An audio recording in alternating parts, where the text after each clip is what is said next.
The bride looked 80, but what the cowboy discovered on their wedding night.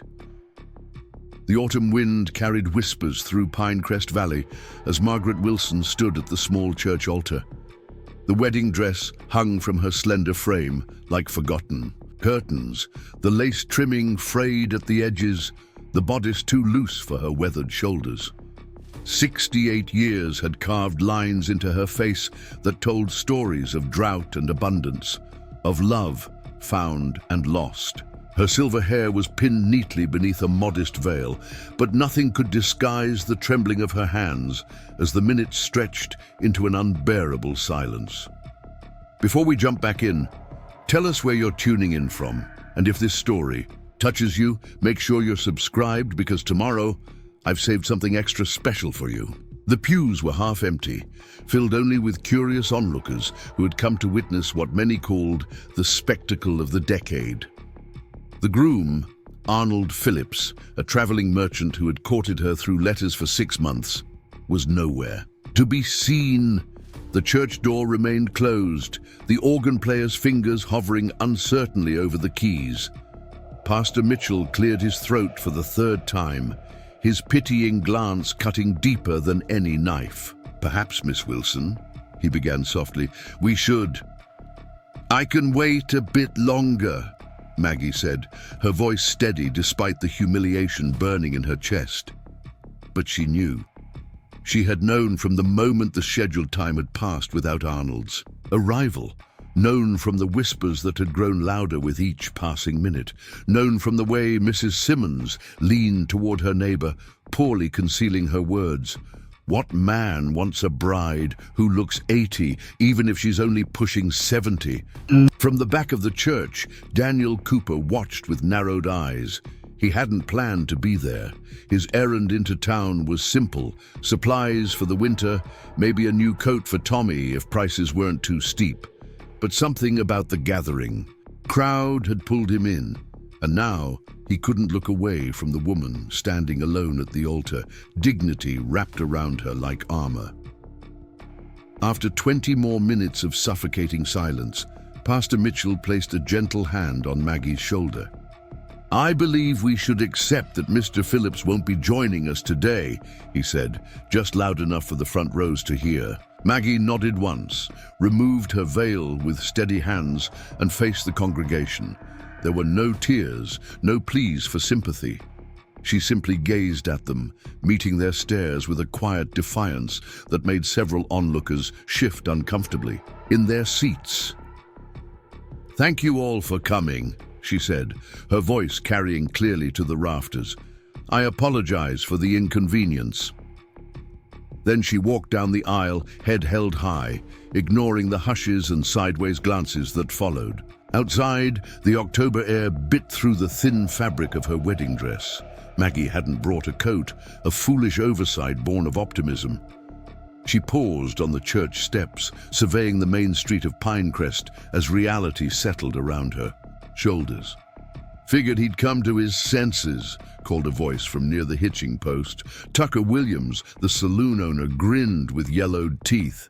"Should have known better, Maggie. Men want fresh flowers, not dried ones." A few bystanders chuckled. Maggie didn't respond, simply began walking toward her small rented room above the milliner's shop. 3 years in Pinecrest, and today was the day she regretted every one of them. Daniel Cooper stood apart from the gathered townsfolk. His weathered had pulled low over his eyes. He was not a man given to public displays or town gossip. At 65, with hands calloused from decades of ranch work and a face lined by sun and wind, he kept mostly to himself and his 10-year-old grandson. But watching the cruelty unfold left a bitter taste in his mouth. "Quite the entertainment," remarked Victor Holloway, appearing at Daniel's side. The wealthiest man in the county wore a tailored suit despite the casual setting, his gold watch chain glinting in the afternoon sun. Though I doubt Phillips ever existed, probably made him up for attention. Daniel's jaw tightened. "Don't you have something better to do, Holloway?" "Always the champion of lost causes, aren't you, Cooper?" Holloway chuckled, Speaking of which, I hear the bank's sending final notices about your property. Shame to lose a family ranch over a few missed payments. Daniel didn't give him the satisfaction of a response. Instead, he turned and walked toward his wagon where he'd left his purchases from the general store. The sooner he got back to the ranch, the better. As he finished securing his supplies, he caught sight of Margaret Wilson walking slowly along the road leading out of town. The wedding dress dragged in the dust behind her, collecting burrs and dirt along its once pristine hem. She carried a small carpet bag, apparently all she owned, and her shoulders hunched against the wind. Daniel hesitated. He wasn't one to interfere in others' business. His grandson was waiting at home with Clara Thompson, who'd agreed to watch the boy while Daniel made the trip to town. He had fences to mend, cattle to move to the lower pasture before the first snow. He had no business taking on someone else's troubles. And yet, he clicked his tongue, urging his horses forward until the wagon drew alongside Margaret. "Miss Wilson," he called, slowing the team. She turned, recognition flickering across her features. They had crossed paths occasionally in town, exchanged nods at church, but never spoken more than a few polite words. "Mr. Cooper," her voice betrayed no emotion. "Where you headed?" "Away from here." She gestured vaguely eastward. "Wherever the next stagecoach might take me." Daniel nodded, considering. "That's a fair distance in a wedding dress. Next stage doesn't come through till Thursday." "I'll manage." A breeze caught her veil, which she'd stuffed hastily into her bag, pulling it out to flutter like a surrender flag. She tucked it back with practiced efficiency. "No doubt," he paused. "I could use some help out at my place. My grandson, Tommy, he lost his parents 2 years back. Boy doesn't talk much. House needs tending. I'm not offering charity, just fair work for fair pay." Margaret's eyes narrowed, suspicion clear in her gaze. "Why would you offer that to a stranger?" "You're no stranger. You taught at the school last year before they brought in that young fellow from back east. Tommy spoke highly of you. Tommy doesn't speak.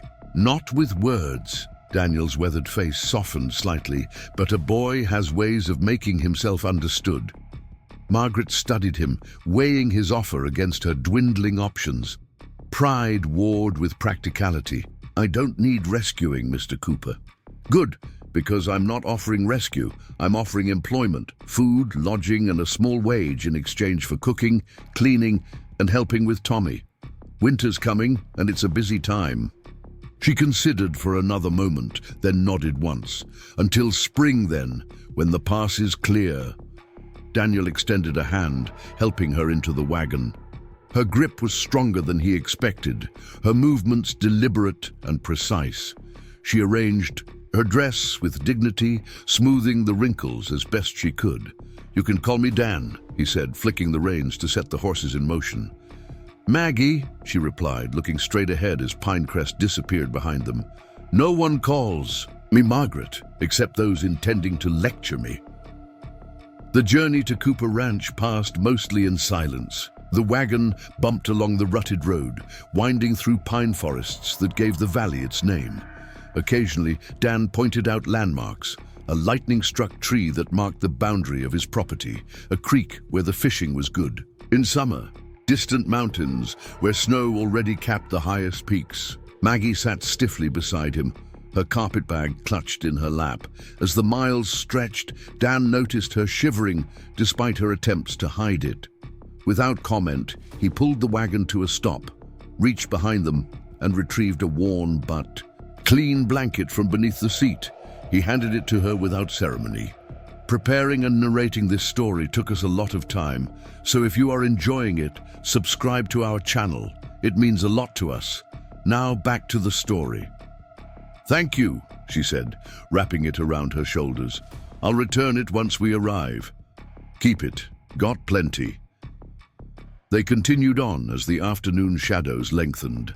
Finally, they crested a small rise, and the Cooper Ranch came into view. The main house stood sturdy against the backdrop of distant mountains, 2 stories of weathered wood, with a wraparound porch and a stone chimney from which thin smoke curled. A large barn sat nearby, its red paint faded to a dusty rust. Several corrals held horses, and beyond them stretched fenced pastures where cattle grazed in the golden afternoon light. "It's not much," Dan said, "but it's home."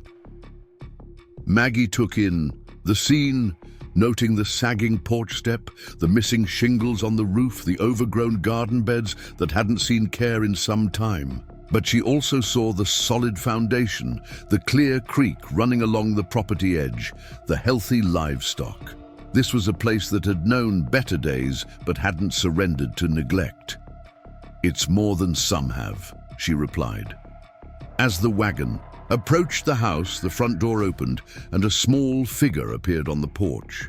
Tommy Cooper stood watching their arrival, his posture tentative yet curious. A thin boy with dark hair that needed cutting, he wore overalls that had been patched at the knees and a flannel shirt with sleeves too short for his growing arms. Beside him stood Clara Thompson, a round-faced woman in her 50s who owned the general store in town. She raised a hand in greeting as Dan brought the wagon to a halt. "Didn't expect company," Clara called, eyeing Maggie with undisguised curiosity. "Miss Wilson will be staying on to help with the house and Tommy," Dan explained, climbing down from the wagon. He offered a hand to Maggie, who hesitated only briefly before accepting his assistance. The wedding dress, once white and flowing, now hung dirty and bedraggled around her ankles. She stood straight nevertheless, meeting Clara's surprised gaze with composure. "Wasn't there supposed to be a wedding today?" Clara asked, looking from Dan to Maggie. "There was not," Maggie replied simply. Clara, to her credit, nodded in understanding. "Well then, Tommy's had his lunch and helped me hang the washing. Quiet as ever, but no trouble." She gathered her shawl around her shoulders. "I should get back before dark. Store opens early tomorrow." Dan thanked her, and they watched as Clara climbed into her small buggy and set off down the road. When she was gone, he turned to Tommy, who hadn't moved from his position on the porch.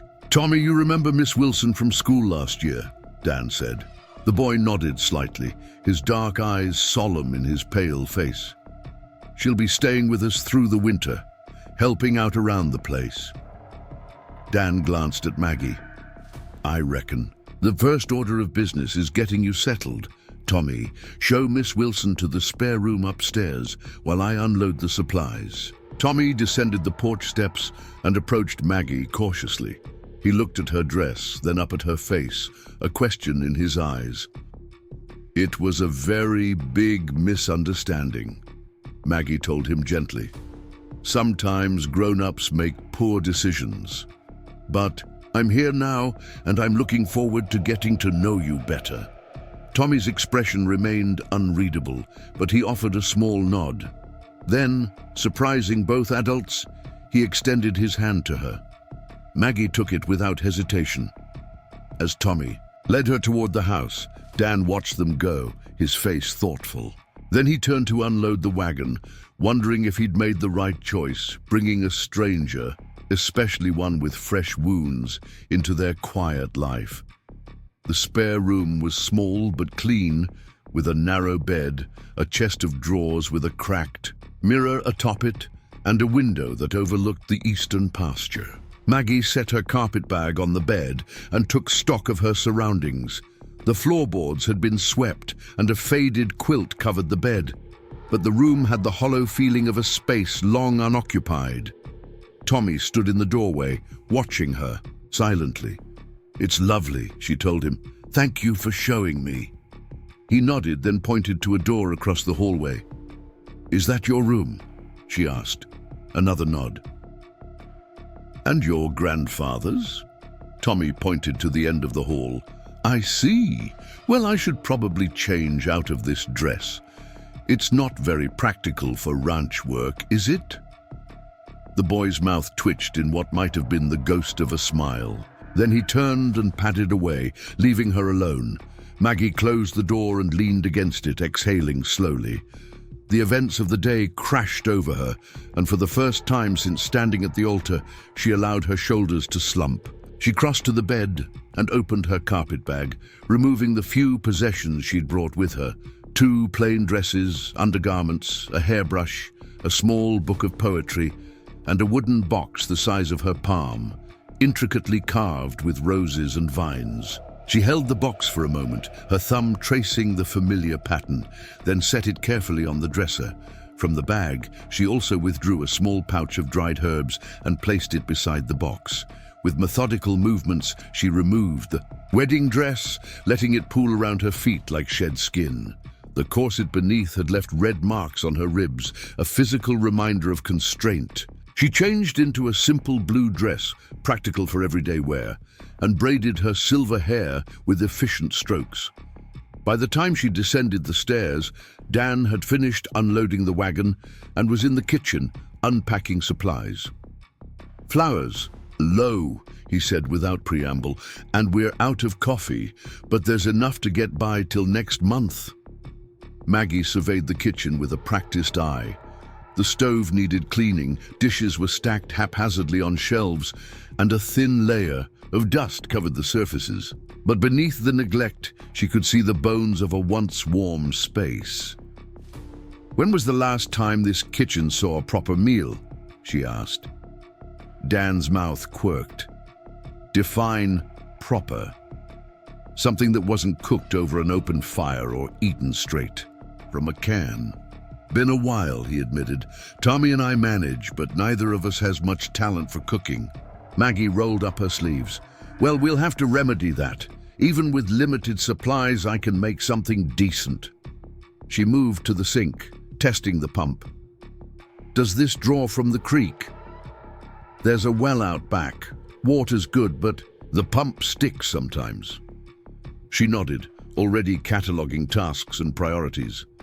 "I'll start with supper, then tackle the cleaning tomorrow. Where do you keep your pots?" For the next hour, Maggie transformed the kitchen into a workspace, pulling together a simple meal from the available ingredients. Dan busied himself outside, checking on the livestock and securing the barn for the night. Tommy appeared occasionally in the doorway, watching Maggie with cautious interest as she moved about the kitchen. When Dan returned, the table had been cleared of clutter and set with mismatched plates. A pot of stew simmered on the stove, and the scent of baking bread filled the room. "How did you manage bread?" he asked, genuinely surprised. "You had flour, salt, and a bit of lard. That's enough for biscuits at least." Maggie wiped her hands on a rag. "It's not much, but it'll fill hungry stomachs." They ate together at the table, an unaccustomed formality that seemed to puzzle Tommy. The boy ate slowly, his eyes moving between the adults. "Tomorrow I'll need to get my bearings," Maggie said, breaking the silence. "Learn where things are kept, what needs attention first." Dan nodded. "Tommy can show you around while I'm working with the horses. Winter stock needs moving to the lower pasture before the snow sets in. Weather's turning. I noticed the garden hasn't been tended in some time." "Sarah, Tommy's mother, she kept that up." Dan's voice tightened. "Haven't had the heart to touch it since." Maggie glanced at Tommy, who had gone still at the mention of his mother. "Perhaps it's time to honor her work by bringing it back to life. Not now, of course, with winter coming, but in spring." Tommy looked up, meeting her eyes directly.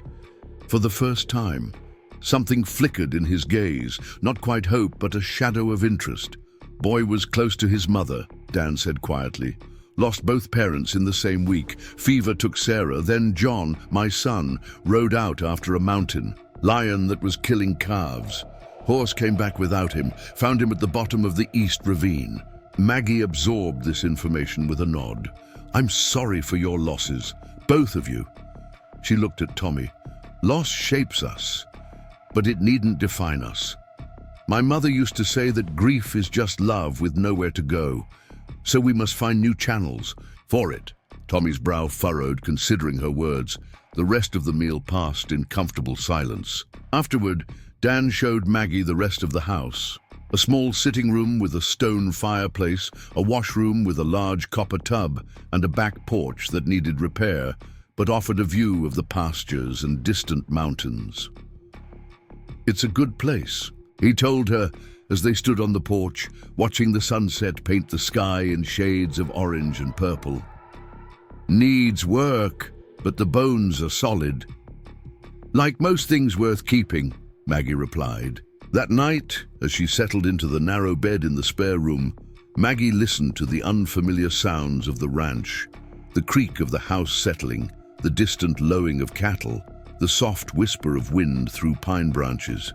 So different from the bustling noises of town or the silence of her childhood home back east. She thought of the man who hadn't appeared at the church, of the townspeople's mocking faces, of the path that had led her here. Not the ending she had anticipated for this day, but perhaps not the worst beginning either. From across the hall came a soft sound, Tommy rustling in his sleep, or perhaps lying awake like her, wondering about the stranger in their home. Maggie turned onto her side, facing the window where moonlight spilled across the floor. The wooden box sat on her dresser, its shadowed form a reminder of secrets kept and promises made. Tomorrow would bring work and challenges, but tonight she would allow herself the luxury of rest without regrets. Outside, the autumn wind carried the scent of pine and coming frost. In the barn, horses shifted in their stalls, and in the main bedroom, Dan Cooper lay awake, wondering what had possessed him to bring home a jilted bride in a dirty wedding dress, and why looking at her made him think of spring despite the approaching winter. The first light of dawn found Maggie already awake, her hands busy with the morning fire. She had risen before the household, eager to establish her place through usefulness. The kitchen stove came to life beneath her careful attention, and she set water to boil for coffee, or rather the chicory blend that would substitute until proper coffee could be purchased. She was sifting through the pantry, taking inventory of their meager supplies, when a floorboard creaked behind her. Tommy stood in the doorway, hair tousled from sleep, watching her with the wary curiosity of a wild creature observing a new element in its territory. "Good morning," she said, keeping her voice casual. "I hope I didn't wake you."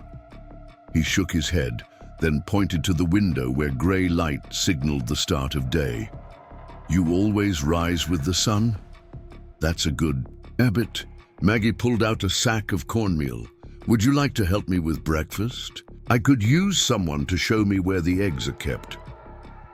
Tommy considered this, then nodded. He gestured for her to follow and led her through the back door to a small hen house tucked beside the garden. Inside, a dozen hens clucked irritably. As they entered, "I see the ladies aren't morning people," Maggie remarked, earning a small quirk of Tommy's lips. The boy moved with confidence among the birds, reaching beneath them to collect eggs with practiced hands. He placed them carefully in the basket Maggie held, his movements gentle despite his quickness. "You're very good at this," she observed. "You must have been helping your grandfather for some time." Tommy nodded, pride evident in his posture. As they returned to the house, Dan emerged from the barn, his sleeves already rolled up despite the morning chill. He paused, watching them approach, and Maggie was struck by the picture they must present. The silver-haired woman in her faded dress and the solemn boy with his basket of eggs, framed by the rising sun. "You're up early," Dan said as they drew near. "Old habits," Maggie replied. "Never could sleep past dawn, even as a girl. My father said it was because I was afraid I'd miss something important." "And did you miss anything?" "Only the luxury of laziness." She gestured toward the kitchen. "Breakfast will be ready soon if you're hungry." Dan nodded, his gaze lingering on Tommy, who stood straighter under his grandfather's attention. "Good work with those eggs, boy. Chickens giving you any trouble?" Tommy shook his head. He has a way with them, Maggie observed. Gentler hands than most grown men I've known. A flicker of something, pride perhaps, or sadness, crossed Dan's weathered face. Gets that from his mother. Sarah could calm the wildest horse with just a touch. He cleared his throat. I'll be in after I check the south fence. Storm last night might have brought down some branches. As he turned away, Maggie caught a glimpse of the man beneath the stoic exterior. A father who had lost his son, a grandfather trying to raise a traumatized boy, a rancher fighting to keep his land against mounting odds. The pieces of Daniel Cooper were becoming clearer, forming a picture more complex than she had initially assumed. In the kitchen, she and Tommy worked together preparing breakfast, establishing a wordless communication that flowed with surprising ease. The boy seemed to anticipate her needs, fetching utensils before she asked, showing her where things were kept with patient gestures.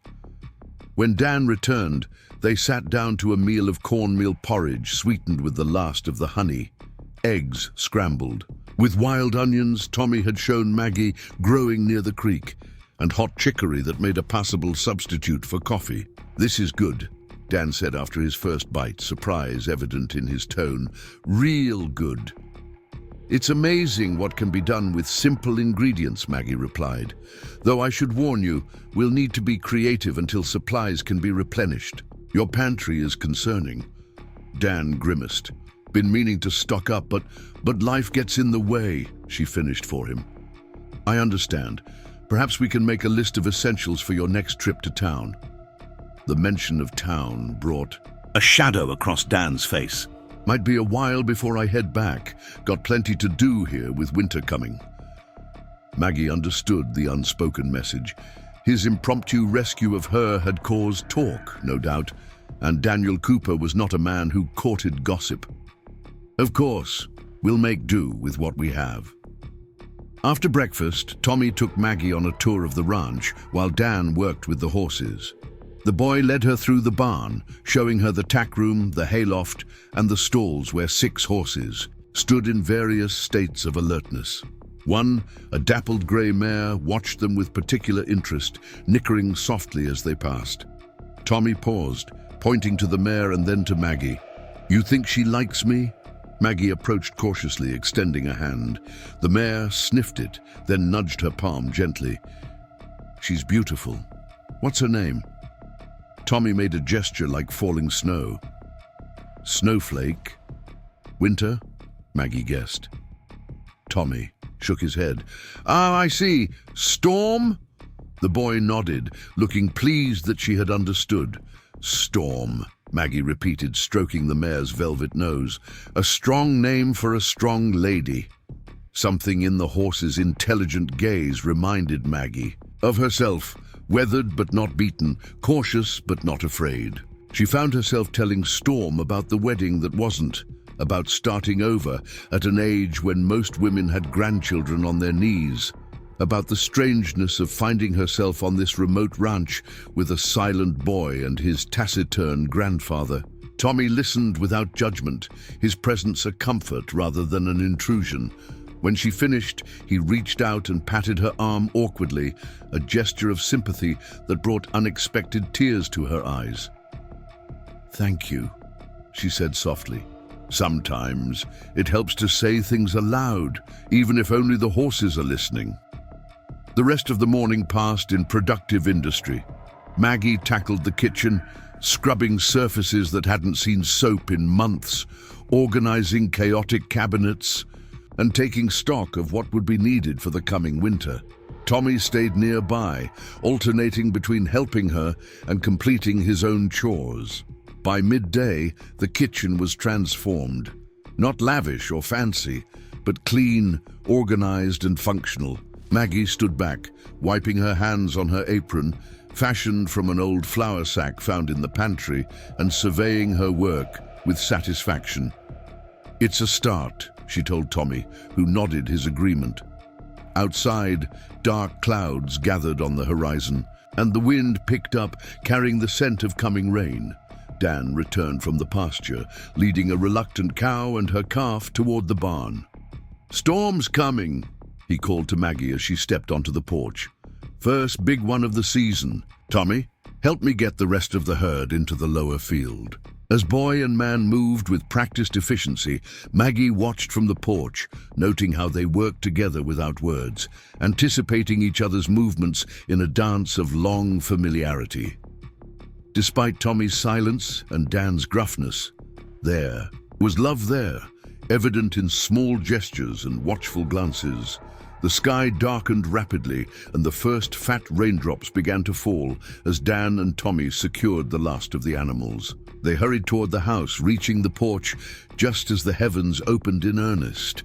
"Got everything battened down?" Maggie asked, holding the door open for them. "Just in time," Dan replied, removing his sodden hat. "This one's going to be fierce." Inside, the house felt suddenly small and intimate, with rain drumming on the roof and thunder rolling across the valley. Maggie busied herself preparing a late lunch, while Dan and Tommy changed into dry clothes. The simple meal of bean soup and the last of the morning's cornbread brought them together at the table again. Three strangers bound by circumstance and growing necessity. As they ate, the storm intensified, wind howling around the eaves and rain lashing against the windows like thrown pebbles. Tommy flinched at a particularly loud crack of thunder, and without thinking, Maggie placed a reassuring hand on his shoulder. "It's just the sky having a conversation with the earth," she told him. "My grandmother used to say that thunder was nothing to fear. It's just the clouds bumping into each other and apologizing loudly." Tommy's eyes widened and the corners of his mouth twitched upward. Dan watched this interaction with an unreadable expression. "Sarah used to tell him stories. About the storms, too," he said quietly. "Said they were angels bowling in heaven." "Mothers have a way of making the frightening seem magical," Maggie replied, thinking of her own mother.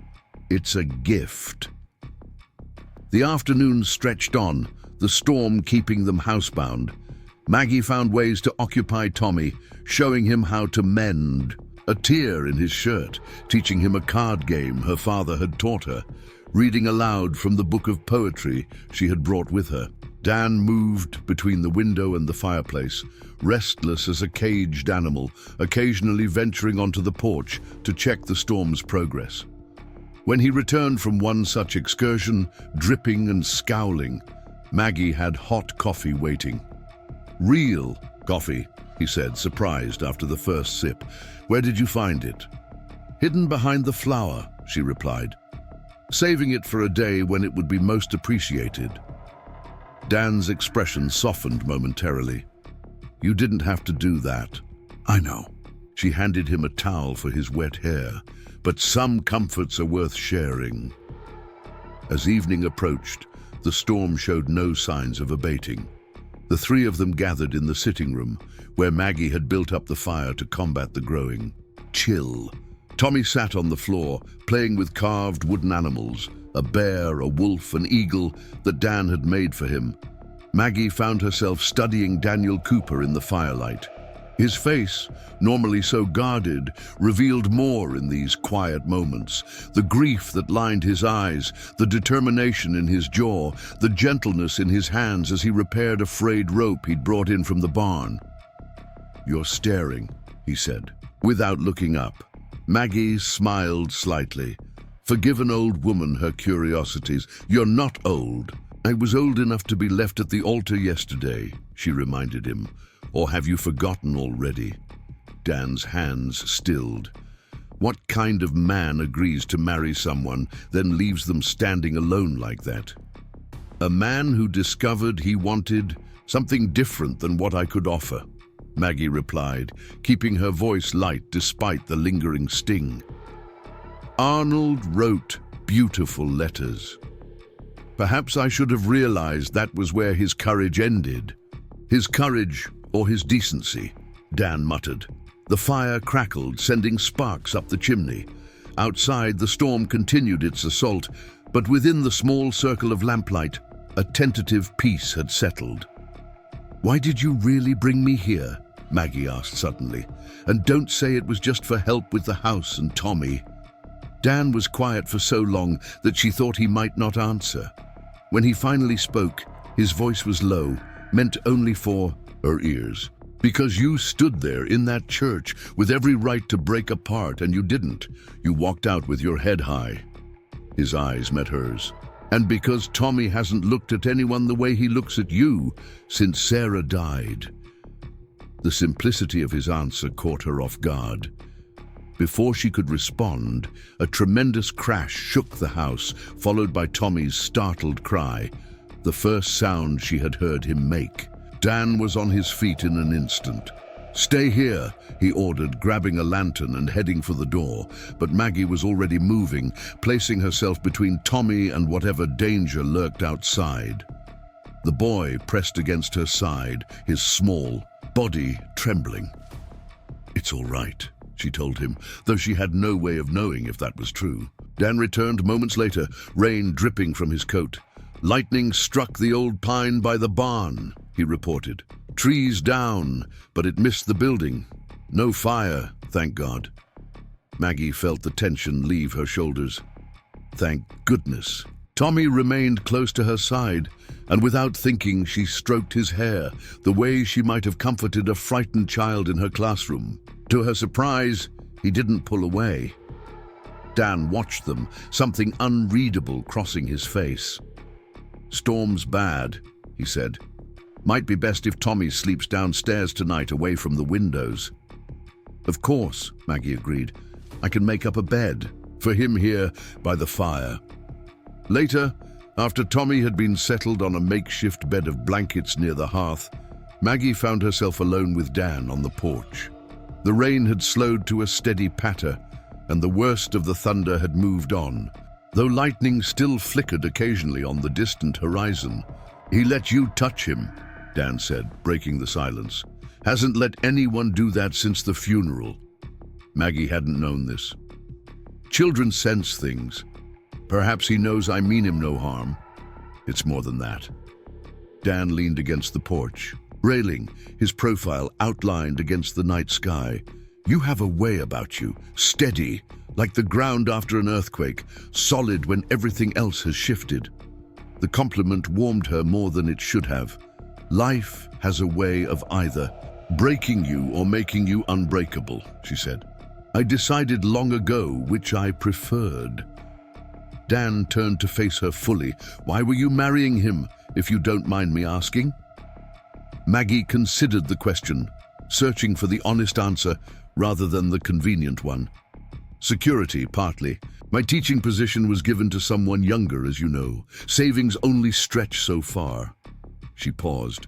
"And loneliness, I suppose. Even the prospect of companionship can be tempting when you've been alone too long.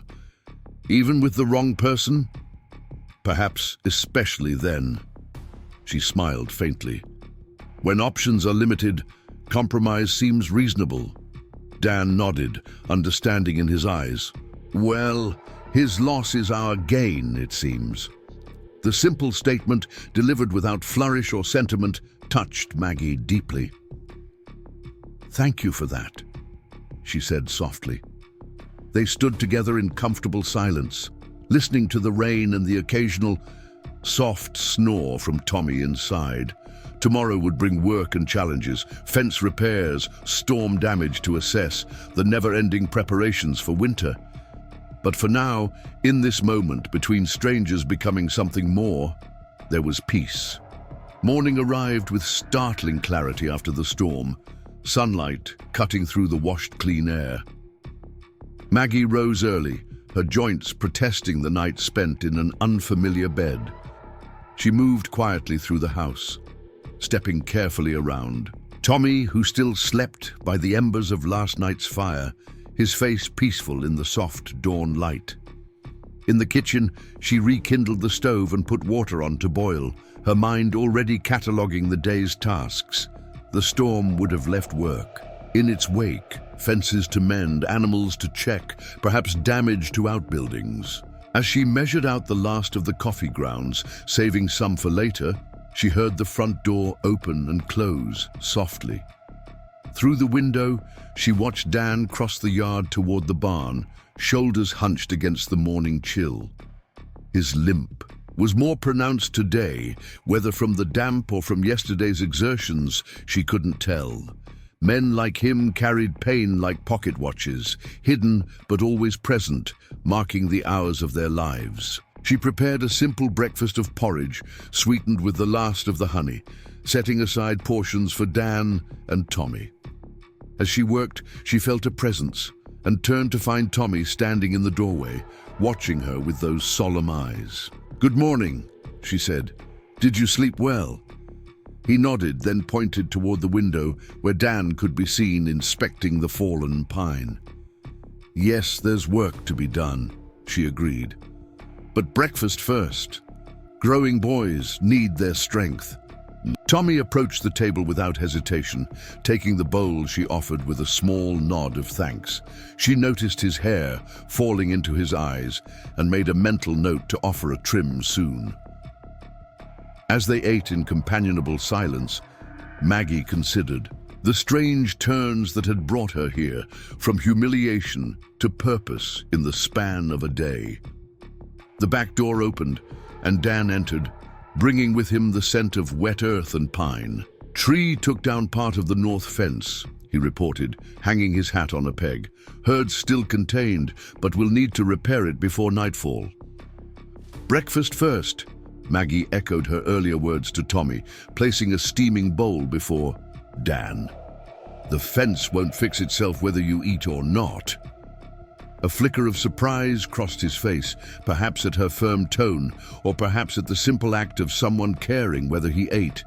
He sat without argument, nodding thanks. "The creek's risen," he said between mouthfuls. "Path to the lower pasture is washed out in places. I'll need to clear it before moving the cattle." "I can help with that," Maggie offered. Dan glanced up sharply. "It's heavy work. I'm stronger than I look." She sat across from him, nursing her own coffee. "I grew up on a farm in Pennsylvania. This isn't my first storm cleanup." He studied her over the rim of his cup, reassessing. "We'll see. Tommy has chores in the barn first. Chickens need feeding, and Storm was favoring her left front leg. Might have gotten spooked during the lightning."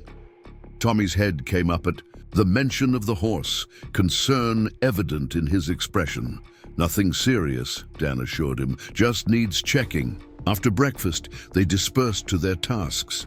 Tommy to the barn, Dan to assess the full extent of the storm damage, and Maggie to put the house in order. She swept water from the porch where it had blown in during the night, hung damp blankets to dry, and took inventory of the kitchen supplies. She found herself humming as she worked, an old hymn her mother used to sing while kneading bread. Later, she ventured outside with a basket over her arm. The air felt washed clean, the world renewed after the storm's fury. Mud sucked at her boots as she made her way toward the garden, curious to see what might be salvageable despite the neglect Dan had mentioned.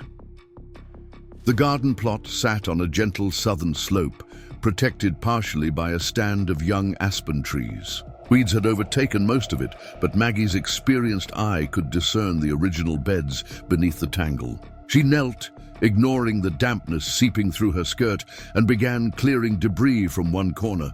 To her delight, she discovered kale and late carrots still growing stubbornly among the weeds. She harvested what she could, placing them carefully in her basket. "You don't give up easy, do you?" She turned to find Dan watching her from the edge of the garden, a coil of wire fencing slung over one shoulder. "Plants are more resilient than people give them credit for," she replied, brushing dirt from her hands. "Given half a chance, they'll thrive despite neglect." Sarah would have appreciated that. This was her pride and joy.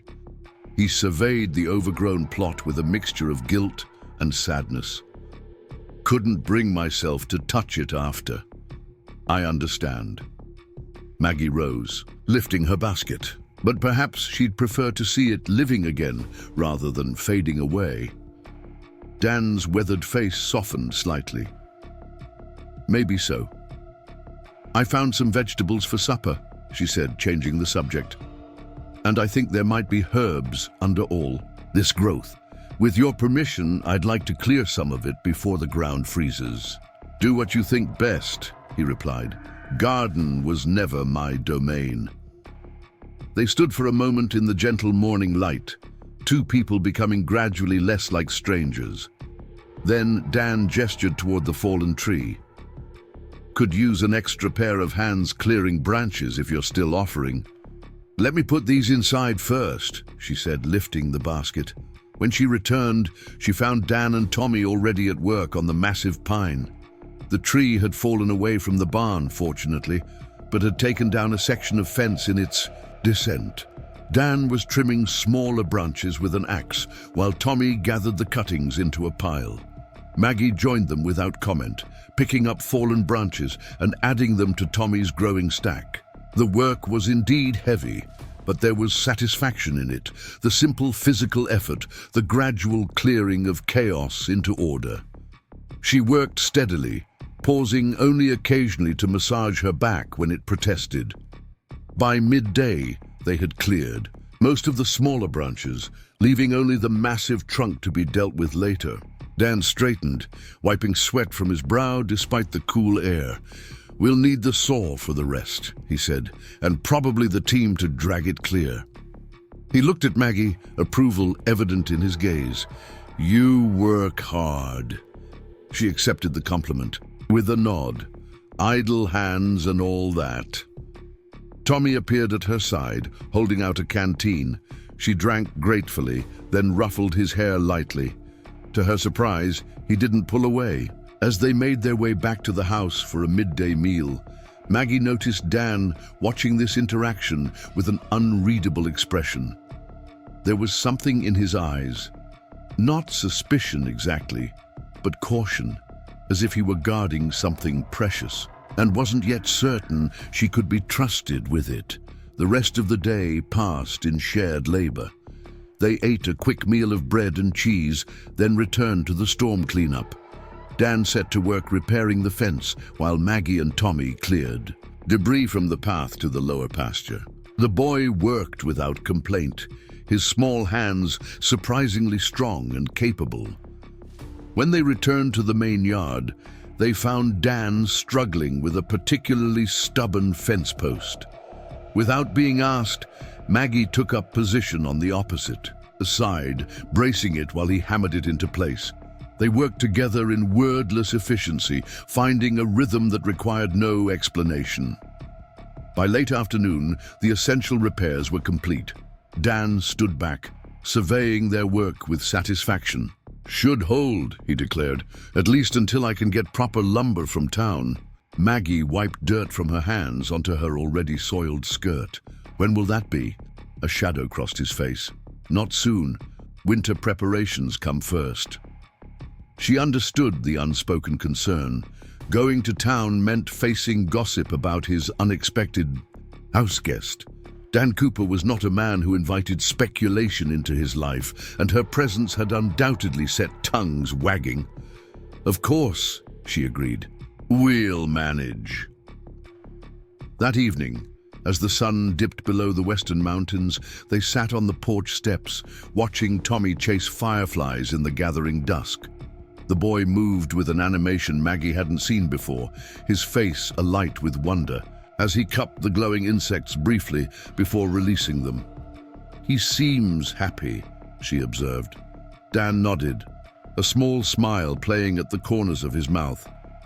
"First time I've seen him like this since before Sarah and John passed." Maggie felt warmth bloom in her chest at the thought that her presence might have contributed to the boy's evident joy. Children are remarkably adaptive. They carry their wounds differently than we do. Still, it's good to see. Dan stretched his legs out before him, wincing slightly as he flexed his right knee. He's been living half a life. We both have. The admission hung in the air between them, unexpectedly intimate. Maggie let the silence settle, respecting the weight of his words. "Loss changes the landscape," she said finally, "but eventually you learn to navigate the new terrain." Dan glanced at her, curiosity in his gaze. "You sound like you know something about it." "I've had my share," she replied simply. "Haven't we all, by a certain age?" He didn't press, and she was grateful. Some stories needed the right moment for telling, and this wasn't it. Instead, they sat in companionable silence as twilight deepened and the first stars appeared. Tommy eventually tired of his chase and came to sit beside Maggie, leaning slightly against her shoulder. The gesture was so natural, so trusting, that she felt her throat tighten with unexpected emotion. She looked down at the boy's tousled head. This child, who had known such profound loss, yet still possessed the capacity for simple joy. "Time for bed, I think," she said gently. Tommy nodded, stifling a yawn. Dan rose, his joints cracking audibly. "I'll check the barn one more time." As he moved off into the darkness, Maggie led Tommy inside. She helped him wash his face and hands at the kitchen basin, then sent him upstairs to change into his nightclothes while she banked the fire. When he returned, she was surprised to see him carrying a small wooden box. He placed it on the table before her, looking up expectantly. "What's this?" she asked. Tommy opened the lid, revealing a jumble of items. A small wooden horse, a blue jay's feather, a smooth river stone, a tarnished button. Treasures to a child's eye. He selected the feather and held it out to her. "For me?" she asked, surprised. He nodded solemnly. Maggie accepted the gift, running her finger along its delicate edge. "It's beautiful. Thank you, Tommy." The boy's face brightened, and he pointed to the stairs, then to her, a question in his eyes. "Would you like me to tuck you in?" she guessed. Another nod, more eager this time.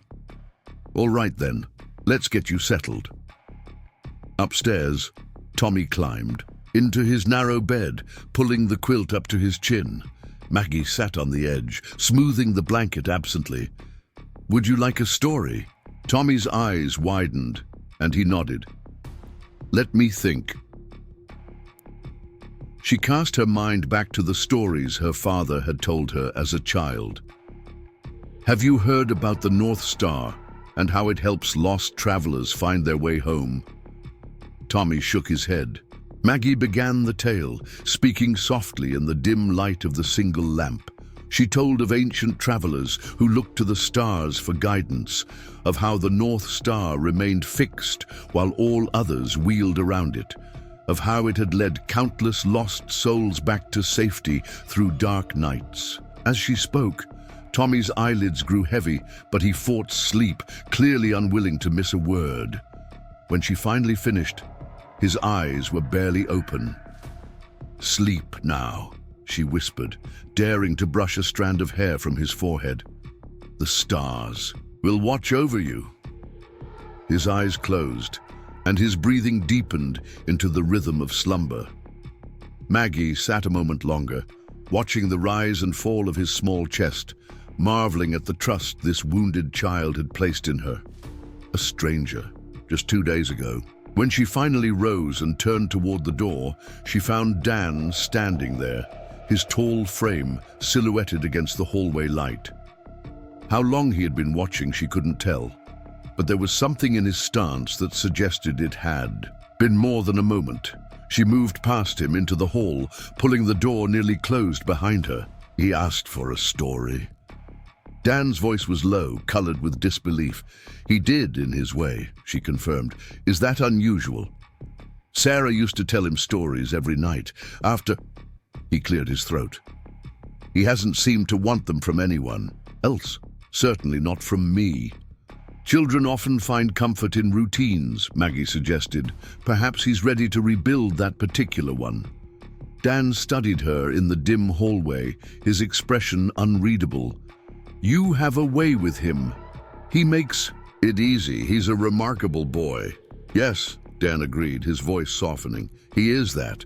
They stood in silence for a moment, the house creaking gently around them as it settled for the night. Maggie was acutely aware of Dan's presence, of the narrow space between them in the shadowed hallway. "Thank you," he said finally. "For today, for the story, for—" He gestured vaguely as if words failed him. "You don't need to thank me," she replied. "I'm earning my keep, as agreed." A faint smile touched his lips. "Is that what this is? Just an arrangement?" The question hung between them, layered with meaning she wasn't ready to examine. "For now," she said carefully, "that seems the safest way to think of it." Dan nodded slowly, accepting her boundary without question. "Fair enough." He stepped back, giving her space. "Good night, Maggie." "Good night, Dan." In her small bedroom, Maggie sat on the edge of her bed, turning the blue jay's feather in her fingers. The simple gift had touched her deeply, a token of acceptance from a child who had every reason to be wary of new attachments. She placed the feather carefully on her dresser beside the carved wooden box she had brought with her. The two items seemed to belong together somehow, symbols of past and present intersecting in this unexpected chapter of her life. As she changed for bed, Maggie caught sight of herself in the cracked mirror, silver hair coming loose from its practical bun, lines at the corners of her eyes and mouth, the softening of her jaw that came with age. Not a young bride, certainly, but not the useless relic the townspeople had scorned either. Here, in this house perched on the edge of wilderness, she had found purpose in the simple act of being needed. It was a strange comfort, this new beginning, that had sprung from humiliation. She wondered what Arnold Phillips would think if he could see her now, mucking in garden soil, hauling storm debris, telling stories to a silent child. Perhaps he had done her a favor after all. With that thought, she slipped beneath the quilt and blew out the lamp, letting the day's exertions carry her toward sleep. The following week established a rhythm to their days.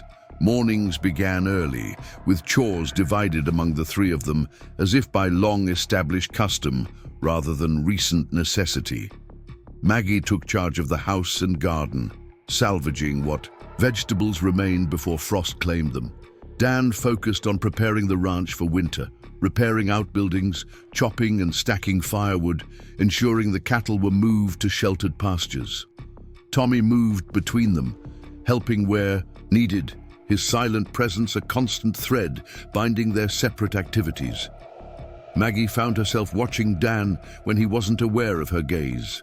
She observed the care he took with tasks, the patience he showed Tommy despite the boy's silence, the way he massaged his right knee when he thought no one was looking.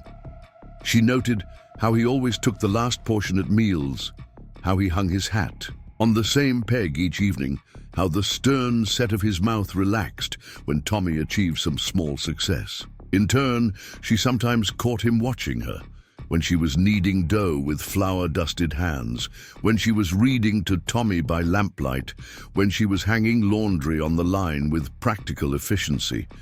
There was curiosity in his gaze, and something else she wasn't yet ready to name. On the fifth day, as Maggie was clearing weeds from the garden plot, she unearthed a small slate marker half buried in the soil. Brushing away the dirt, she revealed words carved in a careful hand. Sarah's Haven. Below it, in smaller letters, Where Beauty Grows. She sat back on her heels, holding the marker gently. This had been more than just a garden to Tommy's mother. It had been a sanctuary, a place of creation and peace. No wonder Dan had been unable to touch it after her passing. That evening, after Tommy was asleep, Maggie brought the slate to Dan as he sat by the fire, whittling a small figure from a piece of pine. "I found this today," she said, holding it out. He took it, his expression shifting as he recognized the marker. His thumb traced the carved letters, a gesture so tender it made Maggie look away, feeling she had intruded on something private. "She made this the first spring after we built the house," he said finally. "Said every garden needed a name." A faint smile touched his lips. Sarah believed in naming things, said it gave them dignity, made them real. She sounds like a remarkable woman. She was. Dan set the marker carefully on the table beside him. Too good for this hard country, that's what I always thought. But she loved it here, said she could breathe better with mountains on the horizon. Maggie settled into the chair opposite him, drawn by this rare moment of openness. And your son, was he like her? John? Dan's hands resumed their work, knife moving in small, precise strokes against the wood. In some ways, had her love of beauty, her gentle way with animals, but he had my stubbornness too, and my temper, God help him. And Tommy? Dan's gaze lifted to the ceiling, as if he could see through the floorboards to where his grandson slept. He's his own person. Got the best of both his parents, I think. Sarah's sensitivity, John's determination. He paused. And a silence that belongs to him alone. Has he always been silent? Maggie asked carefully, or was it after? After they died? Dan sighed, setting aside his whittling. He spoke before, not a great talker, but normal enough. The fever took Sarah fast, 3 days from first cough to last breath. Tommy was right there through it all, wouldn't leave her side. He spoke at the funeral even, just a few words, but clear as day. Mama's with the angels now. Maggie felt her throat tighten at the image of the small boy, trying to make sense of such profound loss. Then John went out after that mountain lion, Dan continued. Didn't come back. Tommy and I found him the next morning at the bottom of Eagle Ravine. Horse had thrown him best we could figure, broke his neck in the fall. His voice had gone flat, stripped of emotion by repetition and the grinding weight of grief. Tommy hasn't spoken since we buried his father beside his mother under the cottonwood. I'm so sorry, Maggie said softly, the words inadequate against such sorrow. Dan nodded, acknowledging her sympathy without dwelling on it. Doctor in town says he'll speak when he's ready, says some wounds take longer to heal than others. He picked up his knife again, turning it in his calloused fingers. Meanwhile, we get by. You've done well by him, Maggie observed. He's a healthy, intelligent boy despite everything. Done what I could. Dan resumed his carving, chips of wood falling to the floor at his feet. Not always sure it's enough. It is, she assured him. Believe me, I've seen children with far less trauma who weren't half so resilient. That comes from knowing they're loved, from having stability even in grief. Dan's hands stilled, and he looked at her directly, his eyes reflecting the firelight. You have a way of cutting straight to the heart of things, Maggie Wilson. She smiled slightly. One advantage of age. You stop wasting time on unnecessary detours. They sat in companionable silence then, the fire crackling between them, each lost in private thoughts. Maggie found herself wondering about the man behind the stoic exterior, what dreams he might have harbored before loss had reshaped his life, what joys he might still be capable of despite the weight he carried. What was your childhood like? She found herself asking, or is that too unnecessary a detour? The question seemed to surprise him, but after a moment, he answered. Grew up further east, Wyoming territory. Father was a trapper, mother taught in a one-room schoolhouse, learned tracking and reading in equal measure. His knife continued its steady work, revealing the shape hidden within the wood. Joined the cavalry at 17. Saw enough trouble to last a lifetime, came back, married late, started ranching, nothing remarkable. And yet here you are, Maggie observed, raising a grandson, running a ranch, taking in strays like me. That seems remarkable enough. A corner of his mouth lifted. You're hardly a stray. No? A woman with nowhere to go? No family to speak of? Skills that the world increasingly finds dispensable? I'd say that qualifies. Dan set down his carving, a small horse she could see now, and looked at her directly. Is that how you see yourself? Dispensable? The question caught her off guard with its bluntness. Because from where I sit," he continued, "you've proven yourself quite the opposite in less than a week." Warmth spread through her chest at his words, unexpectedly powerful in their simplicity. "Thank you for that." "Just stating facts," he replied, turning back to his carving. But there was a softness around his eyes that belied the gruffness of his tone. Later, as Maggie prepared for bed, she found herself replaying their conversation. There was a growing ease between them, a comfort born of shared purpose and mutual respect. It wasn't romance. She was too practical to indulge such notions, but it was something equally valuable, the foundation of genuine friendship. She slept soundly that night, dreamless and deep, waking only when the first pale light of dawn filtered through her window. Rising quietly, she wrapped a shawl around her shoulders against the chill and made her way downstairs to start the morning fire. To her surprise, Dan was already in the kitchen, stoking the stove with practiced movements. He glanced up as she entered, nodding a greeting. "You're up early?" she observed. "Couldn't sleep," he replied. "Thought I might as well make myself useful." She moved to the pantry, assessing their dwindling supplies. "We're getting low on essentials. Flour won't last the week at this rate." Dan nodded, his expression turning thoughtful. "I've been thinking about that. Neighbor to the south, Edwards, is heading into town tomorrow. Might be able to have him pick up what we need. Save me making the trip." Maggie understood the he. Subtext.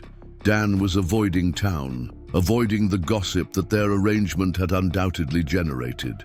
Part of her appreciated his discretion, but another part chafed at being treated like a secret to be kept. "I could go myself," she suggested. "I'm not afraid of a few wagging tongues." Dan shook his head firmly. "No need for that. Edwards is reliable enough. I can't hide forever, Dan. Sooner or later, I'll need to face them." He looked at her then, really looked, his gaze assessing. "It's not about hiding. It's about choosing your battles. Town gossip isn't worth your energy right now." "And what is?" she challenged. His gesture encompassed the kitchen, the house, the ranch beyond. "This. Us. Tommy." The last word carried particular weight. "He's starting to trust you. That's worth protecting." The sincerity in his voice disarmed her rising indignation. He wasn't ashamed of her presence. He was sheltering the fragile peace they had begun to build. "All right," she conceded. "I'll make a list for Mr. Edwards." Dan's shoulders relaxed, subtly. "Thank you." That day unfolded like the others, filled with the practical tasks of ranch life. Maggie continued her reclamation of the garden, clearing weeds and turning soil that would lie fallow until spring. Dan repaired a leak in the barn roof, while Tommy helped sort through seed potatoes in the root cellar, selecting those that would be stored for winter and those that would be planted come spring. By mid-afternoon, clouds had gathered on the western horizon, promising more rain. Maggie finished her garden work and returned to the house to start supper preparations.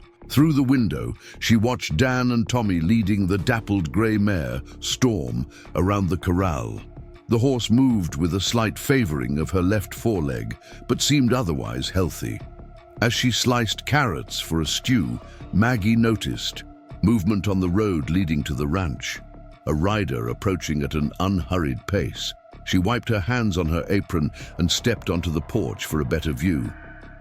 The rider was a woman, middle-aged and solidly built, wearing a practical riding skirt and jacket. As she drew closer, Maggie recognized Clara Thompson from her brief introduction on the day of her arrival.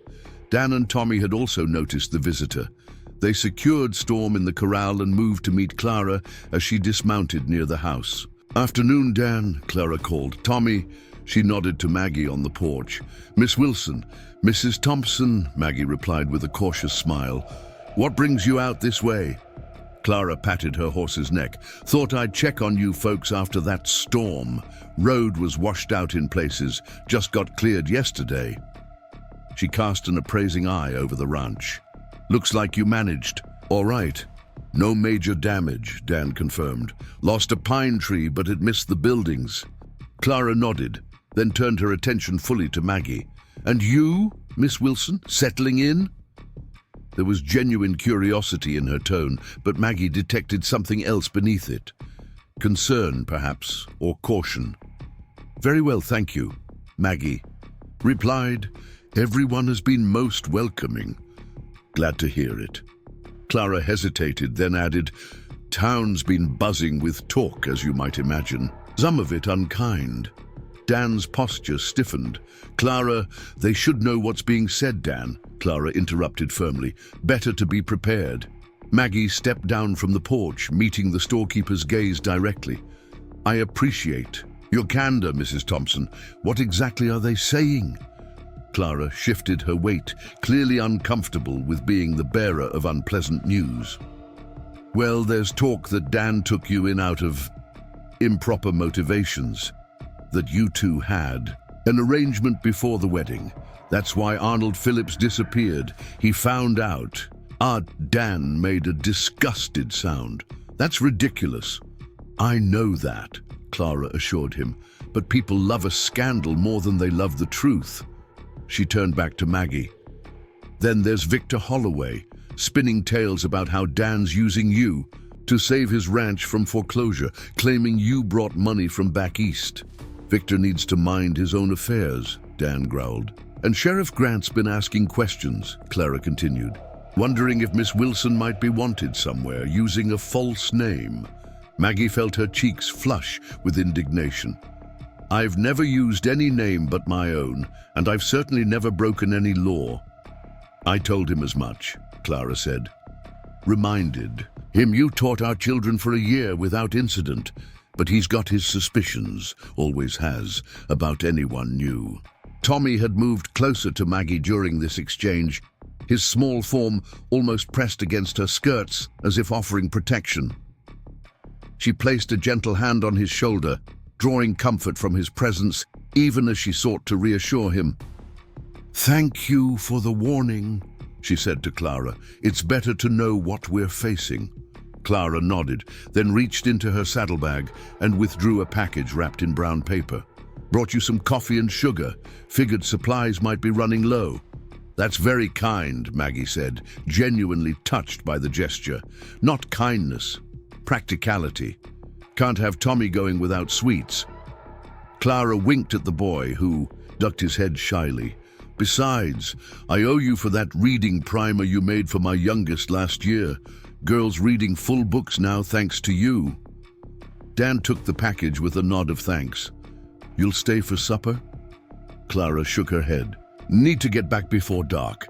But I wanted you to know, not everyone in town believes the gossip. You've got friends, both of you." After Clara departed, an uneasy silence settled over them. Maggie returned to the kitchen, her movements more brisk than necessary as she resumed preparing the evening meal. Dan followed after, ensuring Tommy was occupied with feeding the chickens. "You're angry," he observed from the doorway. "Not at you," she clarified, chopping carrots with perhaps more force than required. "At the small-mindedness of people who have nothing better to do than invent scandals."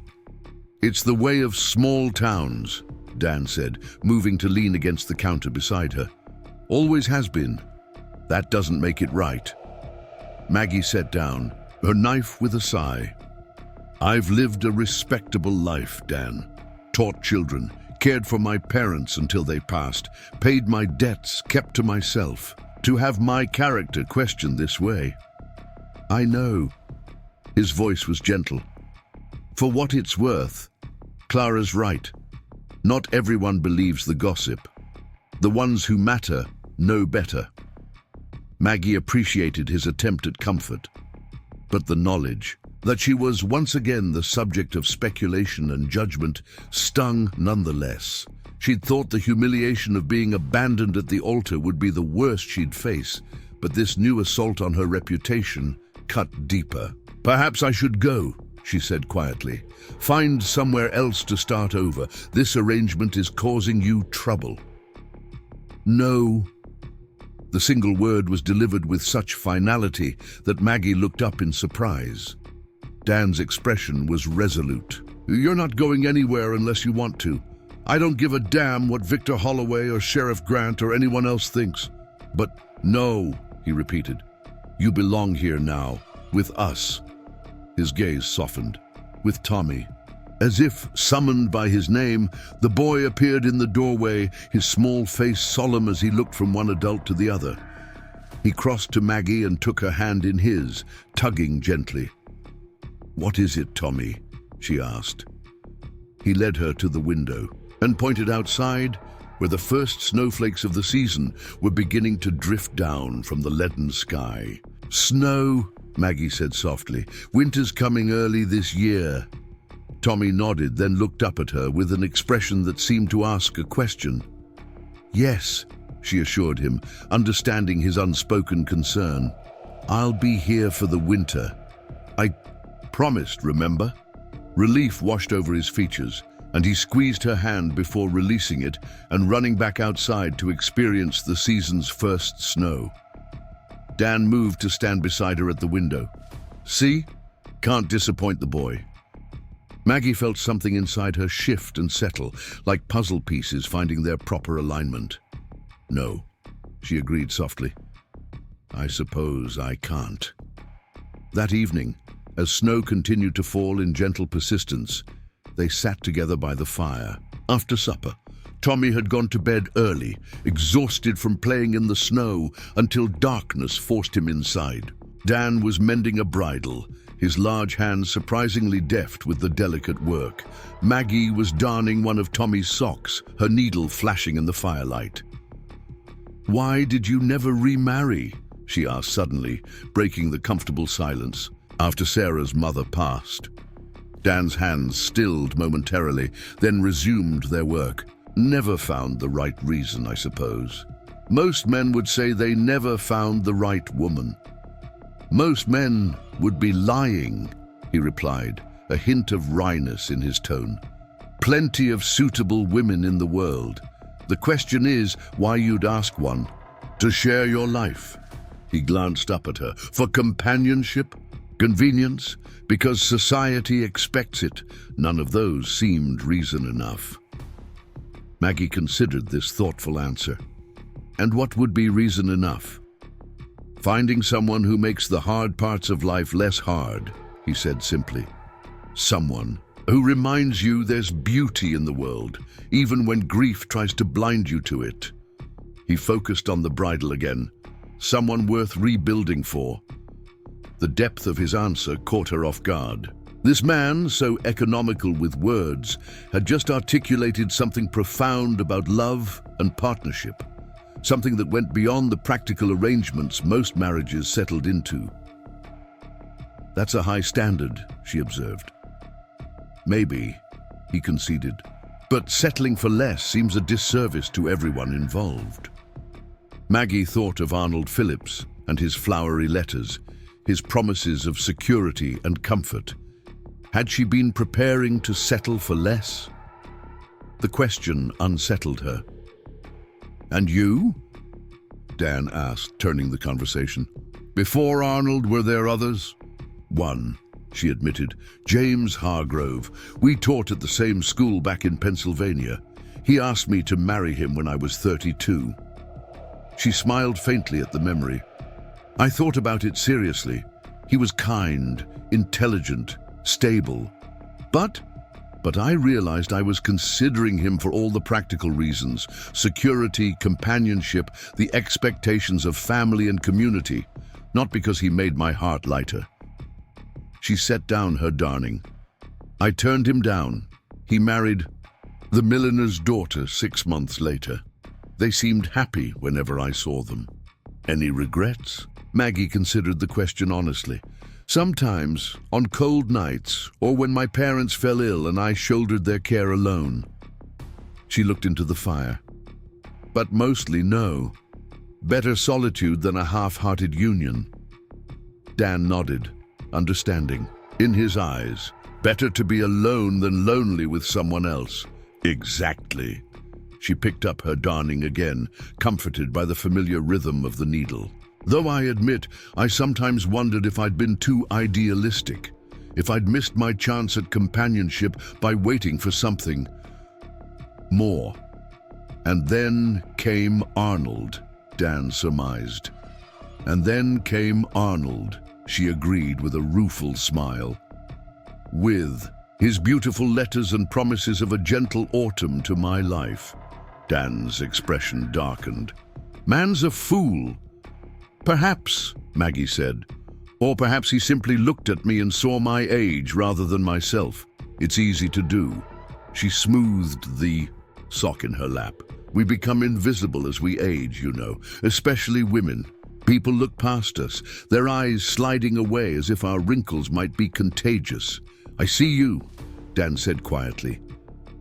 3 simple words, but they resonated with a truth that warmed her more than the fire. Yes, she acknowledged. You do. The next morning dawned bright and cold, the world transformed by a blanket of fresh snow that glittered in the sunrise. Maggie woke early, drawn from sleep by the unusual brightness filtering through her window. She dressed quickly and made her way downstairs, pausing on the porch to admire the pristine landscape. The ranch looked different under snow, softer somehow. The rough edges of weathered buildings and bare trees, gentled by white. Smoke curled from the chimney, evidence that Dan was already awake and had stoked the fire. In the distance, she could see him moving toward the barn, his tall figure dark against the snow. She returned inside and busied herself with breakfast preparations, grateful for Clara's gift of coffee and sugar. The simple luxuries would make the morning meal special, a celebration of the season's first snow. Tommy appeared in the kitchen doorway, his face alight with excitement. He gestured enthusiastically toward the window. Yes, it's beautiful, Maggie agreed. A proper snowfall. Would you like to help me make a special breakfast to celebrate? He nodded eagerly and moved to her side, ready to assist. Together, they prepared a batch of cornmeal cakes sweetened with the precious sugar, a treat beyond their usual plain porridge.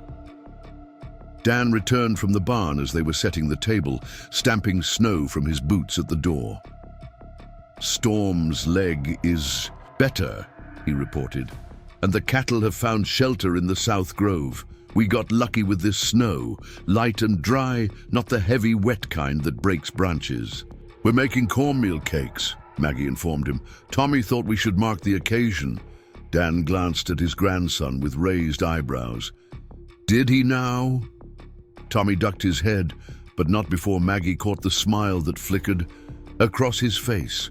They ate together at the table, the simple meal transformed into something special by the snow-bright light and the rare sweetness of the cakes. Dan and Tommy both ate with obvious appreciation, and Maggie felt a surge of satisfaction at providing this small pleasure. We'll need to check the root cellar today, Dan said as he finished his coffee. Make sure nothing froze overnight, and the chicken coop needs extra straw for insulation. I'll handle the chickens, Maggie offered, and I thought I might try to organize that back storeroom today as well.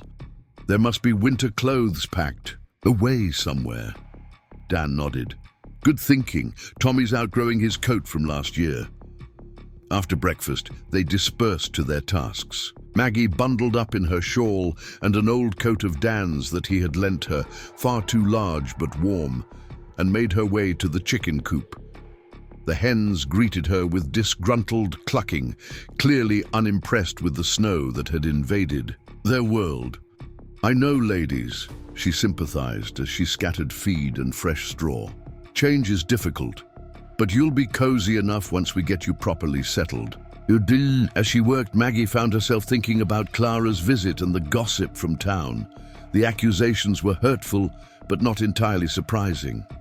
Small communities often treated outsiders with suspicion, particularly women who defied conventional expectations. What surprised her more was her own reaction, not shame or fear, but indignation. 6 months ago, such rumors might have devastated her, might have sent her fleeing to avoid confrontation. But now, with snow crunching beneath her boots and chickens squabbling around her feet, she felt a steely resolve forming. This place, this ranch with its weathered buildings and the small, broken family it sheltered, had become important to her in ways she hadn't anticipated. She would not be driven away by wagging tongues or suspicious lawmen. When she returned to the house, her cheeks flushed with cold and exertion, she found Tommy waiting for her at the door. He beckoned urgently, leading her to the back storeroom, where she had planned to search for winter clothes. Dan was already there, surrounded by open trunks and boxes. "Tommy insisted we start this project right away," he explained. "Seems he remembers where his mother stored the winter things." The storeroom was dusty and cramped, filled with the accumulated possessions of generations. Tommy moved with purpose through the chaos, heading directly to a cedar chest in the corner. He lifted the lid to reveal neatly folded woolens, scarves, mittens, hats, and small coats that he had outgrown. Beneath these was a larger coat, clearly a woman's, made of deep blue wool with small pearl buttons.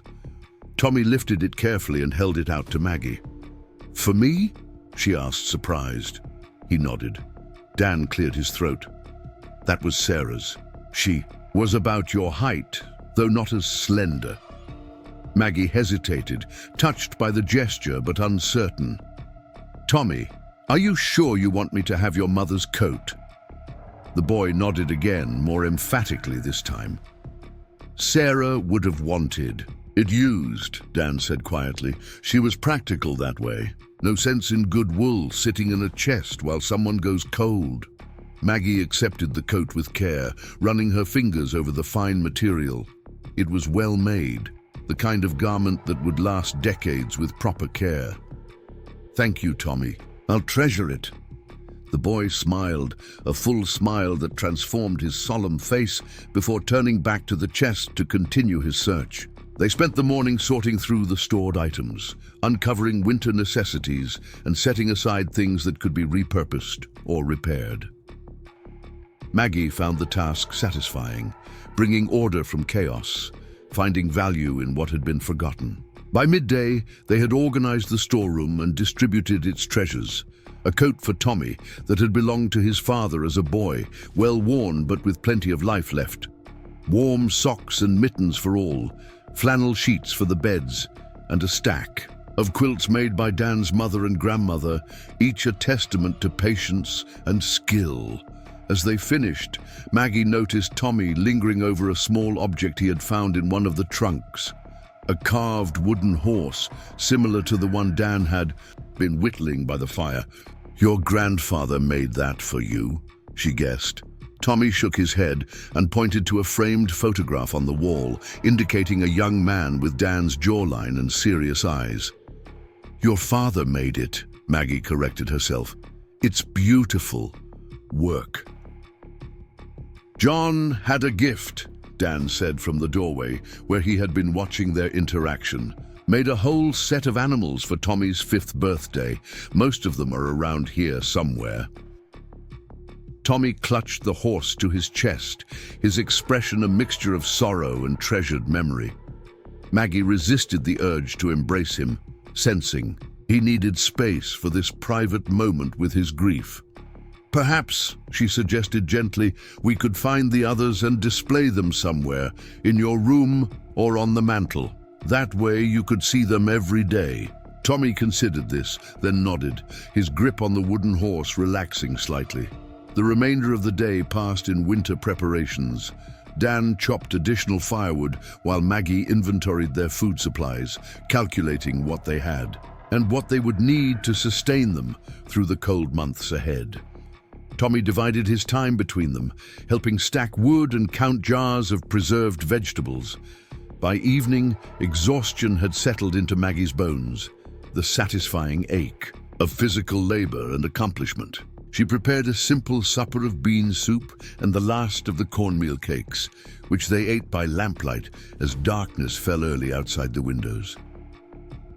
Tommy fell asleep at the table, his head drooping over his empty bowl.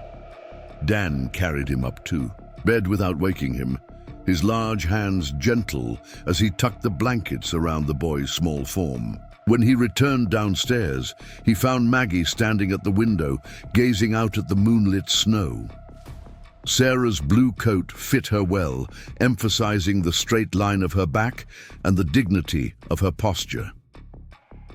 "It suits you," he said, nodding toward the coat. "It's a fine garment," she replied.